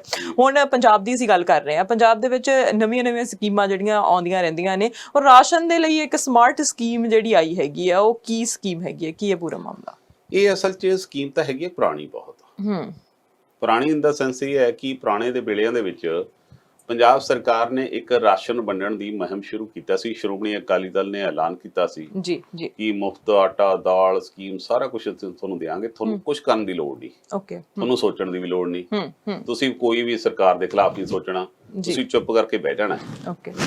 ਉਹ ਸਾਰੀ ਚੀਜ਼ ਦੇ ਵਿੱਚ ਆਟਾ ਦਾਲ ਜਿਹੜੀ ਸਕੀਮ ਬਣਾਈ ਗਈ, ਜਿਹੜੇ ਕਾਰਡ ਬਣਾਏ ਗਏ, ਜਿਹੜੇ ਨੀਲੇ ਕਾਰਡ ਜਾਂ ਰਾਸ਼ਨ ਬਣਾਏ ਗਏ, ਉਹਨਾਂ ਦੇ ਵਿੱਚ ਘਪਲੇ ਬੜੇ ਵੱਡੇ ਹੋਏ। ਉਹਨਾਂ 'ਚ ਜਿਹੜੇ ਲੋਕਾਂ ਨੂੰ ਤਾਂ ਚਾਹੀਦੀਆਂ ਸੀ ਚੀਜ਼ਾਂ, ਉਹਨਾਂ ਨੂੰ ਤਾਂ ਮਿਲੀਆਂ ਨਹੀਂ ਜੀ। ਆਮ ਲੋਕ ਜਿਹੜੇ ਸੱਤਾਧਾਰੀ ਧਿਰ ਦੇ ਨੇੜੇ ਸੀ, ਉਹਨਾਂ ਨੂੰ ਉਹ ਸਾਰੀਆਂ ਚੀਜ਼ਾਂ ਮਿਲਦੀਆਂ ਰਹੀਆਂ। ਹੁਣ ਜਿਹੜੀ ਗੱਲ ਹੋਈ ਆ ਕਿ ਉਹ ਰਾਸ਼ਨ ਕਾਰਡ ਦੇ ਤਹਿਤ ਇਹ ਸਾਰੀ ਜਿਹੜੀ ਕੋਈ ਵੀ ਫੂਡ, ਕੋਈ ਵੀ ਜਿਹੜੀ ਚੀਜ਼ਾਂ ਰਾਸ਼ਨ ਦਾ ਦੇਣਾ ਹੈ, ਉਹ ਇੱਕ ਆਨਲਾਈਨ ਪ੍ਰੋਸੈਸ ਕਰ ਦਿੱਤਾ ਹੈ। ਸਾਰਾ ਦੇਸ਼ ਦਾ ਇੱਕ ਰਾਸ਼ਨ ਕਾਰਡ ਹੋਊਗਾ। ਉਹਦਾ ਕਹਿਣ ਦਾ ਭਾਵ ਇਹ ਕਿ ਜੇ ਸਪੋਜ਼ ਮੇਰਾ ਜਾਂ ਤੁਹਾਡਾ ਰਾਸ਼ਨ ਕਾਰਡ ਲੁਧਿਆਣੇ ਦਾ, ਫਰੀਦਕੋਟ ਦਾ ਜਾਂ ਪਟਿਆਲੇ ਦਾ ਬਣਿਆ, ਜੇਕਰ ਇਹੀ ਰਾਸ਼ਨ ਕਾਰਡ ਨੂੰ ਅਸੀਂ ਜਾ ਕੇ ਹਰਿਆਣੇ 'ਚ ਜਾਂ ਫਿਰ ਜਾ ਕੇ ਯੂਪੀ 'ਚ ਜੇ ਕਿਤੇ ਲੈਣਾ ਹੈ, ਉਹਨਾਂ ਨੇ ਆਪਣਾ ਉਹ ID ਪਾਉਣੀ ਹੈ ਤਾਂ ਪਤਾ ਲੱਗ ਜਾਣਾ ਕਿ ਫਲਾਣੇ ਦਿਨ ਫਲਾਣੀ ਥਾਂ ਤੋਂ ਇਸ ਬੰਦੇ ਨੇ ਪਹਿਲਾਂ ਰਾਸ਼ਨ ਲਿਆ ਸੀ। ਸੋ ਮੈਂ ਸਮਝਦਾ ਕਿ ਇਹ ਇੱਕ ਚੰਗੀ ਸਕੀਮ ਹੈ। ਹਾਲਾਂਕਿ ਸਕੀਮ ਤਾਂ ਸੈਂਟਰ ਦੀ ਹੈ, ਪਰ ਕੈਪਟਨ ਅਮਰਿੰਦਰ ਦੇ, ਚਾਹੇ ਸੁਨੀਲ ਜਾਖੜ ਹੋਣੀ ਨੇ, ਚਾਹੇ ਲੀਡਰਸ਼ਿਪ ਨੇ, ਚਾਹੇ ਬੀਬੀ ਰਜਿੰਦਰ ਕੌਰ ਭੱਠੜਾ, ਉਹਨਾਂ ਨੇ ਕਈ ਥਾਂ ਤੋਂ ਕੈਪਟਨ ਸਾਹਿਬ ਦੀ ਫੋਟੋ ਲਾ ਕੇ ਹੁਣ ਉਹ ਰਾਸ਼ਨ ਬਣਾਉਣਾ ਸ਼ੁਰੂ ਕਰਤਾ ਹੈ। ਇੱਕ ਤਾਂ ਫੋਟੋ ਦਾ ਬੜਾ ਚੱਕਰ ਹੈ। ਪਿਛਲੇ ਵੇਲਿਆਂ 'ਚ ਸਰਦਾਰ ਪ੍ਰਕਾਸ਼ ਸਿੰਘ ਬਾਦਲ ਦੀ ਜਿੱਦ ਇਹੀ ਰਹੀ ਕਿ ਚਾਹੇ ਕੋਈ ਮਰਦਾ ਜਾਂਦਾ, ਚਾਹੇ ਕਿਸੇ ਨੂੰ ਕੈਂਸਰ ਹੋਇਆ, ਚਾਹੇ ਕਿਸੇ ਦਾ ਐਕਸੀਡੈਂਟ ਹੋਇਆ, ਉਹਦੀ ਵੈਨ ਜਿਹੜੀ ਲਈ ਜਾਂਦੀ ਹੈ ਉਹ ਤੇ ਮੇਰੀ ਫੋਟੋ ਹੋਣੀ ਚਾਹੀਦੀ ਹੈ ਜੀ। ਉਹ ਸਾਰਾ ਕੁਝ ਫੰਡ ਵੀ ਰੋਕੇ ਸੈਂਟਰ ਤੋਂ, ਪਰ ਫੋਟੋ ਨਹੀਂ ਹਟੀ। ਬਿਲਕੁਲ, ਕੈਲੰਡਰ ਜਿਹੜੇ ਛਪਦੇ ਆ ਸਰਕਾਰੀ, ਉਹਨਾਂ ਤੇ ਵੀ ਫੋਟੋ ਜਿਹੜੀ ਉਹ ਵੱਡੀਆਂ ਕਰਕੇ ਲਾਈਆਂ ਜਾਂਦੀਆਂ। ਤੇ ਕੈਪਟਨ ਅਮਰਿੰਦਰ ਨੇ ਕਿਹਾ ਸੀ ਕਿ ਅਸੀਂ ਇਸ ਤਰ੍ਹਾਂ ਦਾ ਕੋਈ ਨਹੀਂ ਫੁਰਨ ਦੇਣਾ, ਕੁਝ ਨਹੀਂ ਕਰਨ ਦੇਣਾ। ਪਿਛਲੀ ਸਰਕਾਰ ਤੇ ਚਲੋ ਦੋਸ਼ ਲੱਗੇ ਕਿ ਕੋਈ ਕਹਿੰਦਾ ਜੀ ਸਾਈਕਲ ਵੰਡਣਾ ਤਾਂ ਛਤਰੀ ਤੇ ਬਾਲ ਸਾਹਿਬ ਦੀ ਫੋਟੋ, ਤਾਂ ਬੀਬੀ ਚਾਵਲਾ ਕਹਿੰਦੀ ਮੇਰੀ ਕਿੱਥੇ, ਉਹ ਕਹਿੰਦੇ ਚੈਨ ਤੇ ਲਿਖ ਦੋ। ਇੱਕ ਪਿੱਛੇ ਮੰਤਰੀ ਸੀ ਜਿਹੜੇ ਦੂਸਰੇ, ਉਹ ਕਹਿੰਦੇ ਪਿਛਲੀ ਲਾਈਟ ਤੇ ਪਾ ਦੋ। ਮਤਲਬ ਉਹ ਫੋਟੋਆਂ ਦਾ ਰੌਲਾ ਹੁਣ ਕੈਪਟਨ ਅਮਰਿੰਦਰ ਦੀਆਂ ਜਿਹੜੀਆਂ ਫੋਟੋਆਂ ਲਿਖ ਕੇ ਆਈਆਂ, ਜਾਂ ਫਿਰ ਜਿਹੜਾ ਕੋਈ ਵੀ ਉਹ ਜਿਹੜਾ ਉਹਨਾਂ ਨੂੰ ਕੋਈ ਸਮਾਨ ਕੋਈ ਦਿੱਤਾ ਜਾਣਾ, ਜੋ ਪੈਕੇਟ ਦਿੱਤਾ ਜਾਣਾ, ਪਹਿਲਾਂ ਬਾਲ ਸਾਹਿਬ ਦੀ ਫੋਟੋ ਲੱਗਦੀ ਹੁੰਦੀ ਸੀ, ਹੁਣ ਉੱਥੋਂ ਹੀ ਕੈਪਟਨ ਸਾਹਿਬ ਪ੍ਰਗਟ ਹੋਇਆ ਕਰਨਗੇ ਜਿਵੇਂ ਪਹਿਲਾਂ ਬਾਲ ਸਾਹਿਬ ਹੁੰਦੇ ਸੀ, ਹੈਨਾ। ਇਸ ਗੱਲ ਦੇ ਵਿੱਚ ਮੈਂ ਸਮਝਦਾ ਕਿ ਰਾਸ਼ਨ ਕਾਰਡ ਨੂੰ ਤਾਂ ਆਪਾਂ ਇੱਕ ਪਾਸੇ ਛੱਡ ਦਈਏ। ਸਾਡੇ ਤਾਂ ਇਸ ਤਰ੍ਹਾਂ ਦੀਆਂ ਨੀਤੀਆਂ ਅਰਸ਼ੀ ਰਹੀਆਂ ਨੇ ਕਿ ਜਦੋਂ ਵੀ ਪੁਰਾਣੇ ਸਮਿਆਂ ਦੇ ਵਿੱਚ ਵੋਟਾਂ ਦਾ ਹੀ ਹਾਲ ਸਾਡੇ ਰਿਹਾ ਜੀ, ਜਦੋਂ ਵੋਟਿੰਗ ਹੋਣੀ ਤਾਂ ਇੱਥੇ ਵੀ ਵੋਟ ਬਣੀ ਹੋਣੀ, ਦੂਜੀ ਥਾਂ ਤੇ ਵੀ ਬਣੀ ਹੋਣੀ। ਕਈ ਤਾਂ ਇਸ ਤਰ੍ਹਾਂ ਦਾ ਹੁੰਦਾ ਸੀ ਕਿ ਤੁਹਾਡੇ ਵਰਗੇ ਜਿਹੜੀਆਂ ਛੋਟੀਆਂ ਕੁੜੀਆਂ ਸੀਗੀਆਂ, ਉਹਨਾਂ ਦਾ ਆਪਣੇ ਘਰ 'ਚ ਤਾਂ ਵੋਟ ਹੋਣੀ, ਉਹ 4 ਮਹੀਨੇ ਮਾਸੀ ਕੋਲ ਪੜ੍ਹ ਕੇ ਆਈ ਹੁੰਦੀ ਹੈ, ਉਹਦੀ ਉੱਥੇ ਵੀ ਵੋਟ ਬਣ ਜਾਂਦੀ ਹੈ। ਫਿਰ ਉਸ ਤੋਂ ਉਹਦਾ ਵਿਆਹ ਹੋ ਜਾਂਦਾ ਹੈ, ਫਿਰ ਉੱਥੇ ਵੀ ਜਾ ਕੇ ਵੋਟ ਬਣ ਜਾਂਦੀ ਹੈ। ਫਿਰ ਜਿਹੜੇ ਬਾਹਲੇ ਤੱਤੇ ਹੁੰਦੇ ਆ, ਉਹ ਇੱਕੋ ਪਾਰਟੀ ਦੇ ਨਾਲ ਜੁੜੇ ਹੁੰਦੇ ਆ, ਉਹ ਕਹਿੰਦੇ ਵੀ ਆਪਣੀ ਫਲਾਣੀ ਕੁੜੀ ਦੀ ਵੋਟ 3 ਥਾਂ ਆ, ਆਪਾਂ ਦਿਨ 'ਚ ਭੁਗਤਾਉਣੀ ਆ। ਪਹਿਲਾਂ ਇੱਥੇ ਪਵਾ ਕੇ ਫਿਰ ਦੁਪਹਿਰੇ ਉੱਥੇ ਪਹੁੰਚਦੇ ਆ, ਫਿਰ ਉੱਥੋਂ ਗੱਡੀ ਭਜਾਉਂਦੇ ਆ ਵੀ ਪੌਣੇ 4 ਵਜੇ ਤੋਂ ਪਹਿਲਾਂ ਫਲਾਣੀ ਥਾਂ ਦੀ ਵੋਟ ਪਵਾ ਦਈਏ। ਉਹ ਸਾਰੀਆਂ ਚੀਜ਼ਾਂ ਤੇ ਮੈਂ ਸਮਝਦਾ ਕਿ ਇਸ ਚੀਜ਼ ਦੇ ਨਾਲ ਕੰਟਰੋਲ ਹੋਊਗਾ, ਔਰ ਇਹ ਚੰਗਾ ਫੈਸਲਾ, ਔਰ ਇਸ ਦੇ ਨਾਲ ਇੱਕ ਡਾਟਾ ਵੀ ਬਣਦਾ। ਹਾਲਾਂਕਿ ਬਹੁਤ ਸਾਰੇ ਲੋਕ ਕਹਿਣਗੇ ਜੀ ਹਾਂਜੀ ਇਹਦੇ 'ਚ ਵੀ ਕੇਂਦਰ ਕੁਛ ਨਾ ਕੁਛ ਸੋਚਦੀ ਹੈ, ਸਰਕਾਰਾਂ ਦੀ ਸੋਚ ਤਾਂ ਹਰ ਇੱਕ ਪਿੱਛੇ ਹੁੰਦੀ ਹੈ, ਪਰ ਇਹ ਚੰਗਾ ਕਦਮ ਮੈਂ ਸਮਝਦਾ। ਬਿਲਕੁਲ, ਜਿਵੇਂ ਹੁਣ ਸਾਡੇ ਇੱਥੇ SIN ਨੰਬਰ ਹੁੰਦਾ ਆ, ਜਦੋਂ ਵੀ ਤੁਸੀਂ SIN ਨੰਬਰ ਪਾਉਣਾ ਤੁਹਾਨੂੰ ਪਤਾ ਲੱਗ ਜਾਂਦਾ ਕਿੱਥੇ ਕਿੱਥੇ ਕਿਹੜਾ ਕੰਮ ਕੀਤਾ ਹੈ ਤੁਸੀਂ, ਕਿੱਥੇ ਕਿੱਥੇ ਤੁਸੀਂ ਕਰਜ਼ਾ ਨਹੀਂ ਦਿੱਤਾ, ਕਿੱਥੇ ਕਿੱਥੇ ਤੁਹਾਡੇ ਸਿਰ ਤੇ ਕ੍ਰੈਡਿਟ ਬੋਲਦਾ ਆ, ਕਿੰਨੀ ਵਾਰੀ ਤੁਸੀਂ ਕ੍ਰੈਡਿਟ ਲਿਮਿਟ ਤੋਂ ਜ਼ਿਆਦਾ ਕੀਤਾ ਆ। ਸੋ ਸਾਰੀਆਂ ਚੀਜ਼ਾਂ ਨੇ ਇੱਕ ਸਿਸਟਮ ਜਿਹੜਾ ਹੈ ਹੋਣਾ ਚਾਹੀਦਾ ਹੈ, ਜਿਹਦੀ ਅਸੀਂ ਲੈਕ ਸਮਝਦੇ ਹਾਂ ਭਾਰਤ ਦੇ ਵਿੱਚ। ਤਾਂ ਹੀ ਅਸੀਂ ਇਹੋ ਜਿਹੇ ਮੁਲਕਾਂ ਦਾ ਰੁਖ ਕਰਦੇ ਹਾਂ ਜਿੱਥੇ ਇੱਕ ਸਿਸਟਮ ਹੈਗਾ ਆ, ਜਿੱਥੇ ਸਾਨੂੰ ਪਤਾ ਆ ਕਿ ਰੂਲਸ ਐਂਡ ਰੈਗੂਲੇਸ਼ਨਸ ਹੈਗੇ ਆ, ਠੱਗੀ ਸਾਡੇ ਨਾਲ ਨਹੀਂ ਜਿਹੜੀ ਉਹ ਮਾਰੀ ਜਾਵੇਗੀ ਇੰਨੇ ਵੱਡੇ ਲੈਵਲ ਦੇ ਉੱਤੇ। ਕਈ ਵਾਰ ਹੁਣ ਤਾਂ ਇੱਥੇ ਵੀ ਸਿਸਟਮ ਥੋੜੇ ਜਿਹੇ ਇਦਾਂ ਉਦਾਂ ਦੇ ਹੋ ਗਏ ਹੈਗੇ ਆ, ਪਰ ਇਹ ਹੈ ਕਿ ਵੱਡੇ ਲੈਵਲ ਦੇ ਉੱਤੇ ਅਸੀਂ ਲੁੱਟੇ ਨਹੀਂ ਜਾਵਾਂਗੇ। ਇਹਦੀ ਜਿਹੜੀ ਸ਼ੋਰਿਟੀ ਆ ਉਹ ਸਾਨੂੰ ਮਿਲ ਜਾਂਦੀ ਹੈਗੀ ਆ। ਹੁਣ ਜੇ ਅਸੀਂ ਗੱਲ ਕਰਦੇ ਹੈਗੇ ਆ ਧਰਮ ਦੀ, ਤਾਂ ਇਹਨੂੰ ਲੈ ਕੇ SGPC ਦੇ ਜਿਹੜੇ ਪ੍ਰਧਾਨ ਹੈਗੇ ਆ ਉਹਨਾਂ ਨੇ ਇੱਕ ਸਟੇਟਮੈਂਟ ਵੀ ਜਾਰੀ ਕੀਤੀ ਹੈ। ਉਹਨਾਂ ਨੇ ਚੇਤਾਵਨੀ ਵੀ ਦਿੱਤੀ ਹੈ, ਜਿਹੜੇ ਸਤਿਕਾਰ ਕਮੇਟੀ ਦੇ ਵੱਲੋਂ ਮੰਜੀ ਸਾਹਿਬ ਗੁਰਦੁਆਰੇ ਦੇ ਵਿੱਚ ਧਰਨਾ ਦਿੱਤਾ ਗਿਆ ਹੈਗਾ। ਧਰਨਾ ਕਿਉਂ ਦਿੱਤਾ ਗਿਆ ਹੈਗਾ ਆ, ਕੀ SGPC ਦੇ ਪ੍ਰਧਾਨ ਨੇ ਗੋਬਿੰਦ ਸਿੰਘ ਲੌਂਗੋਵਾਲ ਉਹਨਾਂ ਨੇ ਕੀ ਕਿਹਾ ਹੈਗਾ, ਕੀ ਹੈ ਪੂਰਾ ਖਬਰ? ਹਰਸ਼ ਜੀ, ਅਸਲ ਵਿੱਚ ਇਹ ਮਾਮਲਾ ਸਾਰਾ ਸ਼੍ਰੀ ਗੁਰੂ ਗ੍ਰੰਥ ਸਾਹਿਬ ਦੀ ਜਿਹੜੀ ਬੇਅਦਬੀ ਲਗਾਤਾਰ ਹੋ ਰਹੀ ਹੈ ਜੀ, ਉਸ ਮਾਮਲੇ ਦਾ ਹੈ। ਪਹਿਲਾਂ ਤਾਂ ਇਹ ਗੱਲ ਸੀ ਕਿ ਬਰਗਾੜੀ ਦੇ ਵਿੱਚ ਗੁਰੂ ਗ੍ਰੰਥ ਸਾਹਿਬ ਦੀ ਬੇਅਦਬੀ ਹੋਈ, ਬਾਈਬਲ ਕਲਾਂ ਦੇ ਵਿੱਚ ਗੋਲੀ ਚੱਲੀ, ਸਾਰਿਆਂ ਨੂੰ ਪਤਾ ਜੀ, ਬਿਲਕੁਲ। ਸਾਡੇ ਸਾਰਿਆਂ ਦੇ ਜਦ ਦਿਲਾਂ ਨੂੰ ਜਦੋਂ ਇਹ ਖਬਰ ਆਪਾਂ ਪੜ੍ਹਦੇ ਹਾਂ ਜਾਂ ਚਰਚਾ ਕਰਦੇ ਹਾਂ ਜਾਂ ਸੋਚਦੇ ਆਪਾਂ ਨੂੰ ਤਕਲੀਫ ਹੁੰਦੀ ਹੈ। ਬਿਲਕੁਲ ਬਿਲਕੁਲ। ਪਰ ਪਿਛਲੇ ਸਮਿਆਂ 'ਚ ਇਸ ਤਰ੍ਹਾਂ ਦੇ ਹਾਲਾਤ ਹੋਏ ਕਿ ਉਹੀ ਗੁਰੂ ਗ੍ਰੰਥ ਸਾਹਿਬ ਜਿਹੜਾ ਸਾਡਾ ਈਸਟ ਹੈ ਉਹਨੂੰ ਕਦੇ 267, ਕਦੇ 338, ਕਦੇ 450, ਐਡੀ ਵੱਡੀ ਗਿਣਤੀ ਦੇ ਵਿੱਚ ਉਹਨਾਂ ਦਾ ਇੱਥੋਂ ਚਲੇ ਜਾਣਾ, ਅਲੋਪ ਹੋ ਜਾਣਾ, ਕਿਹਨੂੰ ਦਿੱਤੇ ਕਿਹਨੂੰ ਨਹੀਂ ਦਿੱਤੇ। ਜੀ, ਉਸ ਮਾਮਲਿਆਂ ਦੇ ਵਿੱਚ ਫਿਰ ਜਦੋਂ SGPC ਕਟਹਿਰੇ ਦੇ ਵਿੱਚ ਖੜੀ ਹੋਈ ਤਾਂ ਉਹਨਾਂ ਨੇ ਇੱਕ ਓਟ ਆਸਰਾ ਲਿਆ ਅਕਾਲ ਤਖਤ ਦਾ। ਜੀ, ਜਥੇਦਾਰ ਨੂੰ ਕਿਹਾ ਗਿਆ ਕਿ ਤੁਸੀਂ ਜਾਂਚ ਪੜਤਾਲ ਕਰਾਓ। ਜਾਂਚ ਪੜਤਾਲ ਦੇ ਵਿੱਚ ਜਥੇਦਾਰ ਦੀ ਜਿਹੜੀ ਨੋਮੀਨੇਸ਼ਨ ਕੀਤੀ ਹੋਈ ਸੀ ਜੀ ਈਸਰ ਸਿੰਘ ਉਹਨਾਂ ਨੇ ਕੀਤਾ ਸੀ, ਉਹਨਾਂ ਨੇ ਤਾਂ ਇਹਨਾਂ ਦਾ ਜਲੂਸ ਕੱਢ ਕੇ ਰੱਖਤਾ ਕਿ ਤੁਸੀਂ ਇੰਨੇ ਕੁ ਸੋਚਦੇ ਹੋ ਤੇ ਤਾਂ ਇੰਨਾ ਬੁਰਾ ਹਾਲ ਹੋਇਆ ਹੈ। ਜੀ ਜੀ। ਔਰ ਇਸ ਮਾਮਲੇ ਦੇ ਵਿੱਚ ਇਹ ਕਿਹਾ ਗਿਆ ਅਕਾਲ ਤਖਤ ਦੇ ਜਥੇਦਾਰ ਵੱਲੋਂ ਇੱਕ ਟੀਵੀ ਚੈਨਲ ਤੇ ਬੈਠ ਕੇ ਕਿ ਜਿਹੜੀਆਂ ਇਹ ਸਜ਼ਾਵਾਂ ਦਾ ਐਲਾਨ ਅਸੀਂ ਕਿਹਾ ਕਿ ਇਹਨਾਂ ਦੇ ਖਿਲਾਫ ਫੌਜਦਾਰੀ ਮੁਕੱਦਮੇ ਦਰਜ ਹੋਣੇ ਚਾਹੀਦੇ ਆ, ਕੱਲਾ ਅੰਦਰ ਜਾਣਾ ਚਾਹੀਦਾ ਜਿਹੜਾ ਦੋਸ਼ੀ ਹੈ। ਪੱਤਰਕਾਰ ਨੇ ਪੁੱਛਿਆ ਕਿ ਤੁਸੀਂ ਇਸ ਫੈਸਲੇ ਤੋਂ ਪਿੱਛੇ ਤਾਂ ਨਹੀਂ ਹਟ ਜਾਓਗੇ? ਉਹ ਕਹਿੰਦੇ ਸਵਾਲ ਹੀ ਨਹੀਂ ਪੈਦਾ ਹੁੰਦਾ। ਹੁਣ ਅਕਾਲ ਤਖਤ ਤੇ ਬੈਠੀ ਸ਼ਖਸੀਅਤ ਜਦੋਂ ਇਸ ਤਰ੍ਹਾਂ ਦੀ ਗੱਲ ਕਰਦੀ ਹੋਵੇ ਕਿ ਸਵਾਲ ਹੀ ਨਹੀਂ ਪੈਦਾ ਹੁੰਦਾ, ਅਜੇ ਮੇਰੇ ਖਿਆਲ ਨਾਲ ਅਕਾਲ ਤਖਤ ਦਾ ਜਥੇਦਾਰ ਇੰਟਰਵਿਊ ਦੇ ਕੇ ਘਰੇ ਨਹੀਂ ਪਹੁੰਚਿਆ ਹੋਣਾ, ਦੂਜੇ ਦਿਨ ਇਹ ਗੱਲ ਸਾਹਮਣੇ ਆ ਗਈ। ਅਕਾਲੀ ਦਲ ਸ਼੍ਰੋਮਣੀ ਕਮੇਟੀ ਕਹਿੰਦੀ ਆ ਕੋਈ ਗੱਲ ਨਹੀਂ, ਕੋਈ ਚੋਰੀ ਨਹੀਂ ਹੋਇਆ ਜੀ, ਕੋਈ ਗੁਰੂ ਗ੍ਰੰਥ ਸਾਹਿਬ ਕਿਤੇ ਨਹੀਂ ਗਿਆ ਜੀ, ਨਾ ਹੀ ਅਸੀਂ ਕਿਸੇ ਦੇ ਖਿਲਾਫ ਮੁਕੱਦਮੇ ਦਰਜ ਕਰਨੇ ਆ। ਹੁਣ ਇਹ ਸਾਰੀ ਚੀਜ਼ ਨੇ ਮਨਸ਼ਾ ਕਲੀਅਰ ਕਰਤੀ ਹੈ ਕਿ ਇਸ ਧਾਰਮਿਕ ਸੰਸਥਾ ਤੇ ਬੈਠ ਕੇ ਬਹੁਤ ਵੱਡੇ ਲੈਵਲ ਦਾ ਝੂਠ ਬੋਲਿਆ ਜਾ ਰਿਹਾ ਹੈ। ਉਹ ਸਾਰੀਆਂ ਗੱਲਾਂ ਤੋਂ ਯੂ ਟਰਨ ਲੈਣ ਦਾ ਕਾਰਨ ਕੀ ਹੈ? ਕਿਉਂਕਿ ਉਹ ਆਪਣੇ ਨੂੰ ਪ੍ਰੋਟੈਕਟ ਕਰਨ ਦੀ ਕੋਸ਼ਿਸ਼ ਕਰ ਰਹੇ। ਇਸ ਮਾਮਲੇ 'ਚ ਹੁਣ ਸਤਿਕਾਰ committee, Shiromani Akali Dal Amritsar, United Akali Dal, federation ਦੀਆਂ ਕੁਝ ਧਿਰਾਂ, ਇਹਨਾਂ ਨੇ ਐਲਾਨ ਕਰਤਾ। ਪਹਿਲਾਂ 14 ਤਰੀਕ ਨੂੰ ਕੀਤਾ ਸੀ, ਹੁਣ ਉਹ 17 ਤਰੀਕ ਨੂੰ ਕਰਤਾ ਹੈ ਕਿ ਅਸੀਂ ਮੰਜੀ ਸਾਹਿਬ ਦੇ ਦੀਵਾਨ ਹਾਲ ਦੇ ਵਿੱਚ ਜਾ ਕੇ ਉੱਥੇ ਜਾ ਕੇ ਇਕੱਠ ਕਰਨਾ। ਇਕੱਠ ਕਰਕੇ ਅਸੀਂ ਉੱਥੇ ਸੋਚ ਵਿਚਾਰ ਕਰਕੇ ਸ਼੍ਰੋਮਣੀ ਅਕਾਲੀ ਦਲ ਤੋਂ ਜਵਾਬ ਮੰਗਣਾ ਕਿ ਇਹ ਗੁਰੂ ਗ੍ਰੰਥ ਸਾਹਿਬ ਦੇ ਸਰੂਪ ਕਿੱਥੇ ਨੇ। ਅਸੀਂ ਤਾਂ ਇੱਕ ਸਰੂਪ ਨਹੀਂ ਬਰਦਾਸ਼ਤ ਕਰ ਸਕਦੇ, ਇੱਕ ਪੇਜ ਨਹੀਂ ਬਰਦਾਸ਼ਤ ਕਰ ਸਕਦੇ, ਇੰਨੇ ਕਿੱਥੇ ਚਲੇ ਗਏ? ਫਿਰ ਤੁਸੀਂ ਯੂ ਟਰਨ ਕਿਵੇਂ ਲੈ ਲਈ? ਸਾਨੂੰ ਇਹਦਾ ਜਵਾਬ ਚਾਹੀਦਾ। ਹੁਣ ਦੇਖੋ ਗੱਲ ਕੀ ਹੈ ਕਿ ਹੁਣ ਜਿਹੜਾ ਸ਼੍ਰੋਮਣੀ ਅਕਾਲੀ ਦਲ ਦੇ ਪ੍ਰਧਾਨ ਨੇ, ਕਿਉਂਕਿ ਉਹ ਰਾਜਨੀਤਿਕ ਲੋਕ ਨੇ, ਉਹਨਾਂ ਨੇ ਬਜਾਏ ਕਿ ਸਾਡੇ ਤੇ ਗੱਲ ਆਵੇ, ਸ਼੍ਰੋਮਣੀ ਅਕਾਲੀ ਦਲ ਨਾ ਸ਼੍ਰੋਮਣੀ ਗੁਰਦੁਆਰਾ ਪ੍ਰਬੰਧਕ ਕਮੇਟੀ ਦੇ ਪ੍ਰਧਾਨ ਲੌਂਗੋਵਾਲ ਸਾਹਿਬ ਕਹਿੰਦੇ ਮੈਂ ਤਾਂ ਅਕਾਲ ਤਖਤ ਦੇ ਜਥੇਦਾਰ ਨੂੰ ਬੇਨਤੀ ਕਰਦਾ ਕਿ ਜਿਹੜੀਆਂ ਪਿਛਲੇ ਸਮੇਂ ਦੇ ਵਿੱਚ ਅੱਜ ਦੀਆਂ ਸਤਿਕਾਰ ਕਮੇਟੀਆਂ ਬਣੀਆਂ ਹੋਈਆਂ ਸੀ, ਇਹ ਬਹੁਤ ਸਾਰੇ ਲੋਕਾਂ ਤੋਂ ਸਰੂਪ ਚੱਕ ਕੇ ਲੈ ਕੇ ਆਈਆਂ ਨੇ, ਬਹੁਤ ਸਾਰੇ ਚੀਜ਼ਾਂ ਦੀਆਂ ਸਮੱਗਰੀਆਂ ਲੈ ਕੇ ਆਈਆਂ ਨੇ। ਇਹ ਇਸ ਤਰ੍ਹਾਂ ਦਾ ਕੁਛ ਨਾ ਕੁਛ ਸੰਗਠਨ ਬਣਾਉਣ ਤਾਂ ਜੋ ਇਹਨਾਂ ਤੋਂ ਆਪਾਂ ਪਹਿਲਾਂ ਜਾਣੀਏ ਕਿ ਇਹਨਾਂ ਨੇ ਕਿੱਥੇ ਲੈ ਕੇ ਗਏ ਨੇ, ਇਹ ਕਿੱਥੇ ਇਹਨਾਂ ਨੇ ਲੁਕੋ ਕੇ ਰੱਖੇ ਨੇ, ਜਾਂ ਫਿਰ ਇਹਨਾਂ ਨੇ ਕੀ ਕੁਛ ਕੀਤਾ। ਹੁਣ ਇਸ ਦੇ ਨਾਲ ਹਾਲਾਤ ਦੇ ਨਾਲ ਖਿੱਚੋਤਾਣ ਦਾ ਮਾਹੌਲ ਬਣ ਗਿਆ ਜੀ। ਬਿਲਕੁਲ। ਹੁਣ ਕਮੇਟੀਆਂ ਤਾਂ ਕਹਿ ਰਹੀਆਂ ਨੇ ਕਿ ਸ਼੍ਰੋਮਣੀ ਅਕਾਲੀ ਦਲ ਸਾਰਾ ਜੱਗ ਜਹਰ ਦੁੱਧ ਦਾ ਦੁੱਧ ਤੇ ਪਾਣੀ ਦਾ ਪਾਣੀ ਹੋ ਗਿਆ, ਕਿ ਅੰਦਰ ਕੀ ਕੁਛ ਹੁੰਦਾ ਸੀ। ਹੁਣ ਇਹ ਸ਼੍ਰੋਮਣੀ ਗੁਰਦੁਆਰਾ ਪ੍ਰਬੰਧਕ ਕਮੇਟੀ ਆਪਣੀ ਸਕਿਨ ਬਚਾਉਣ ਦੇ ਚੱਕਰ 'ਚ ਹੁਣ ਉਹਨਾਂ ਦੇ ਨਾਲ ਇਸ ਤਰ੍ਹਾਂ ਦਾ ਮਾਹੌਲ ਲੌਂਗੋਵਾਲ ਪੈਦਾ ਕਰਨ ਦੀ ਕੋਸ਼ਿਸ਼ ਕਰ ਰਹੇ ਨੇ ਕਿ ਇਸ ਤਰ੍ਹਾਂ ਦਾ ਮਾਹੌਲ ਰੌਲਾ ਪੈ ਜਾਵੇ ਤੇ ਅਸਲ ਮੁੱਦੇ ਤੋਂ ਗੱਲ ਭਟਕ ਜੇ।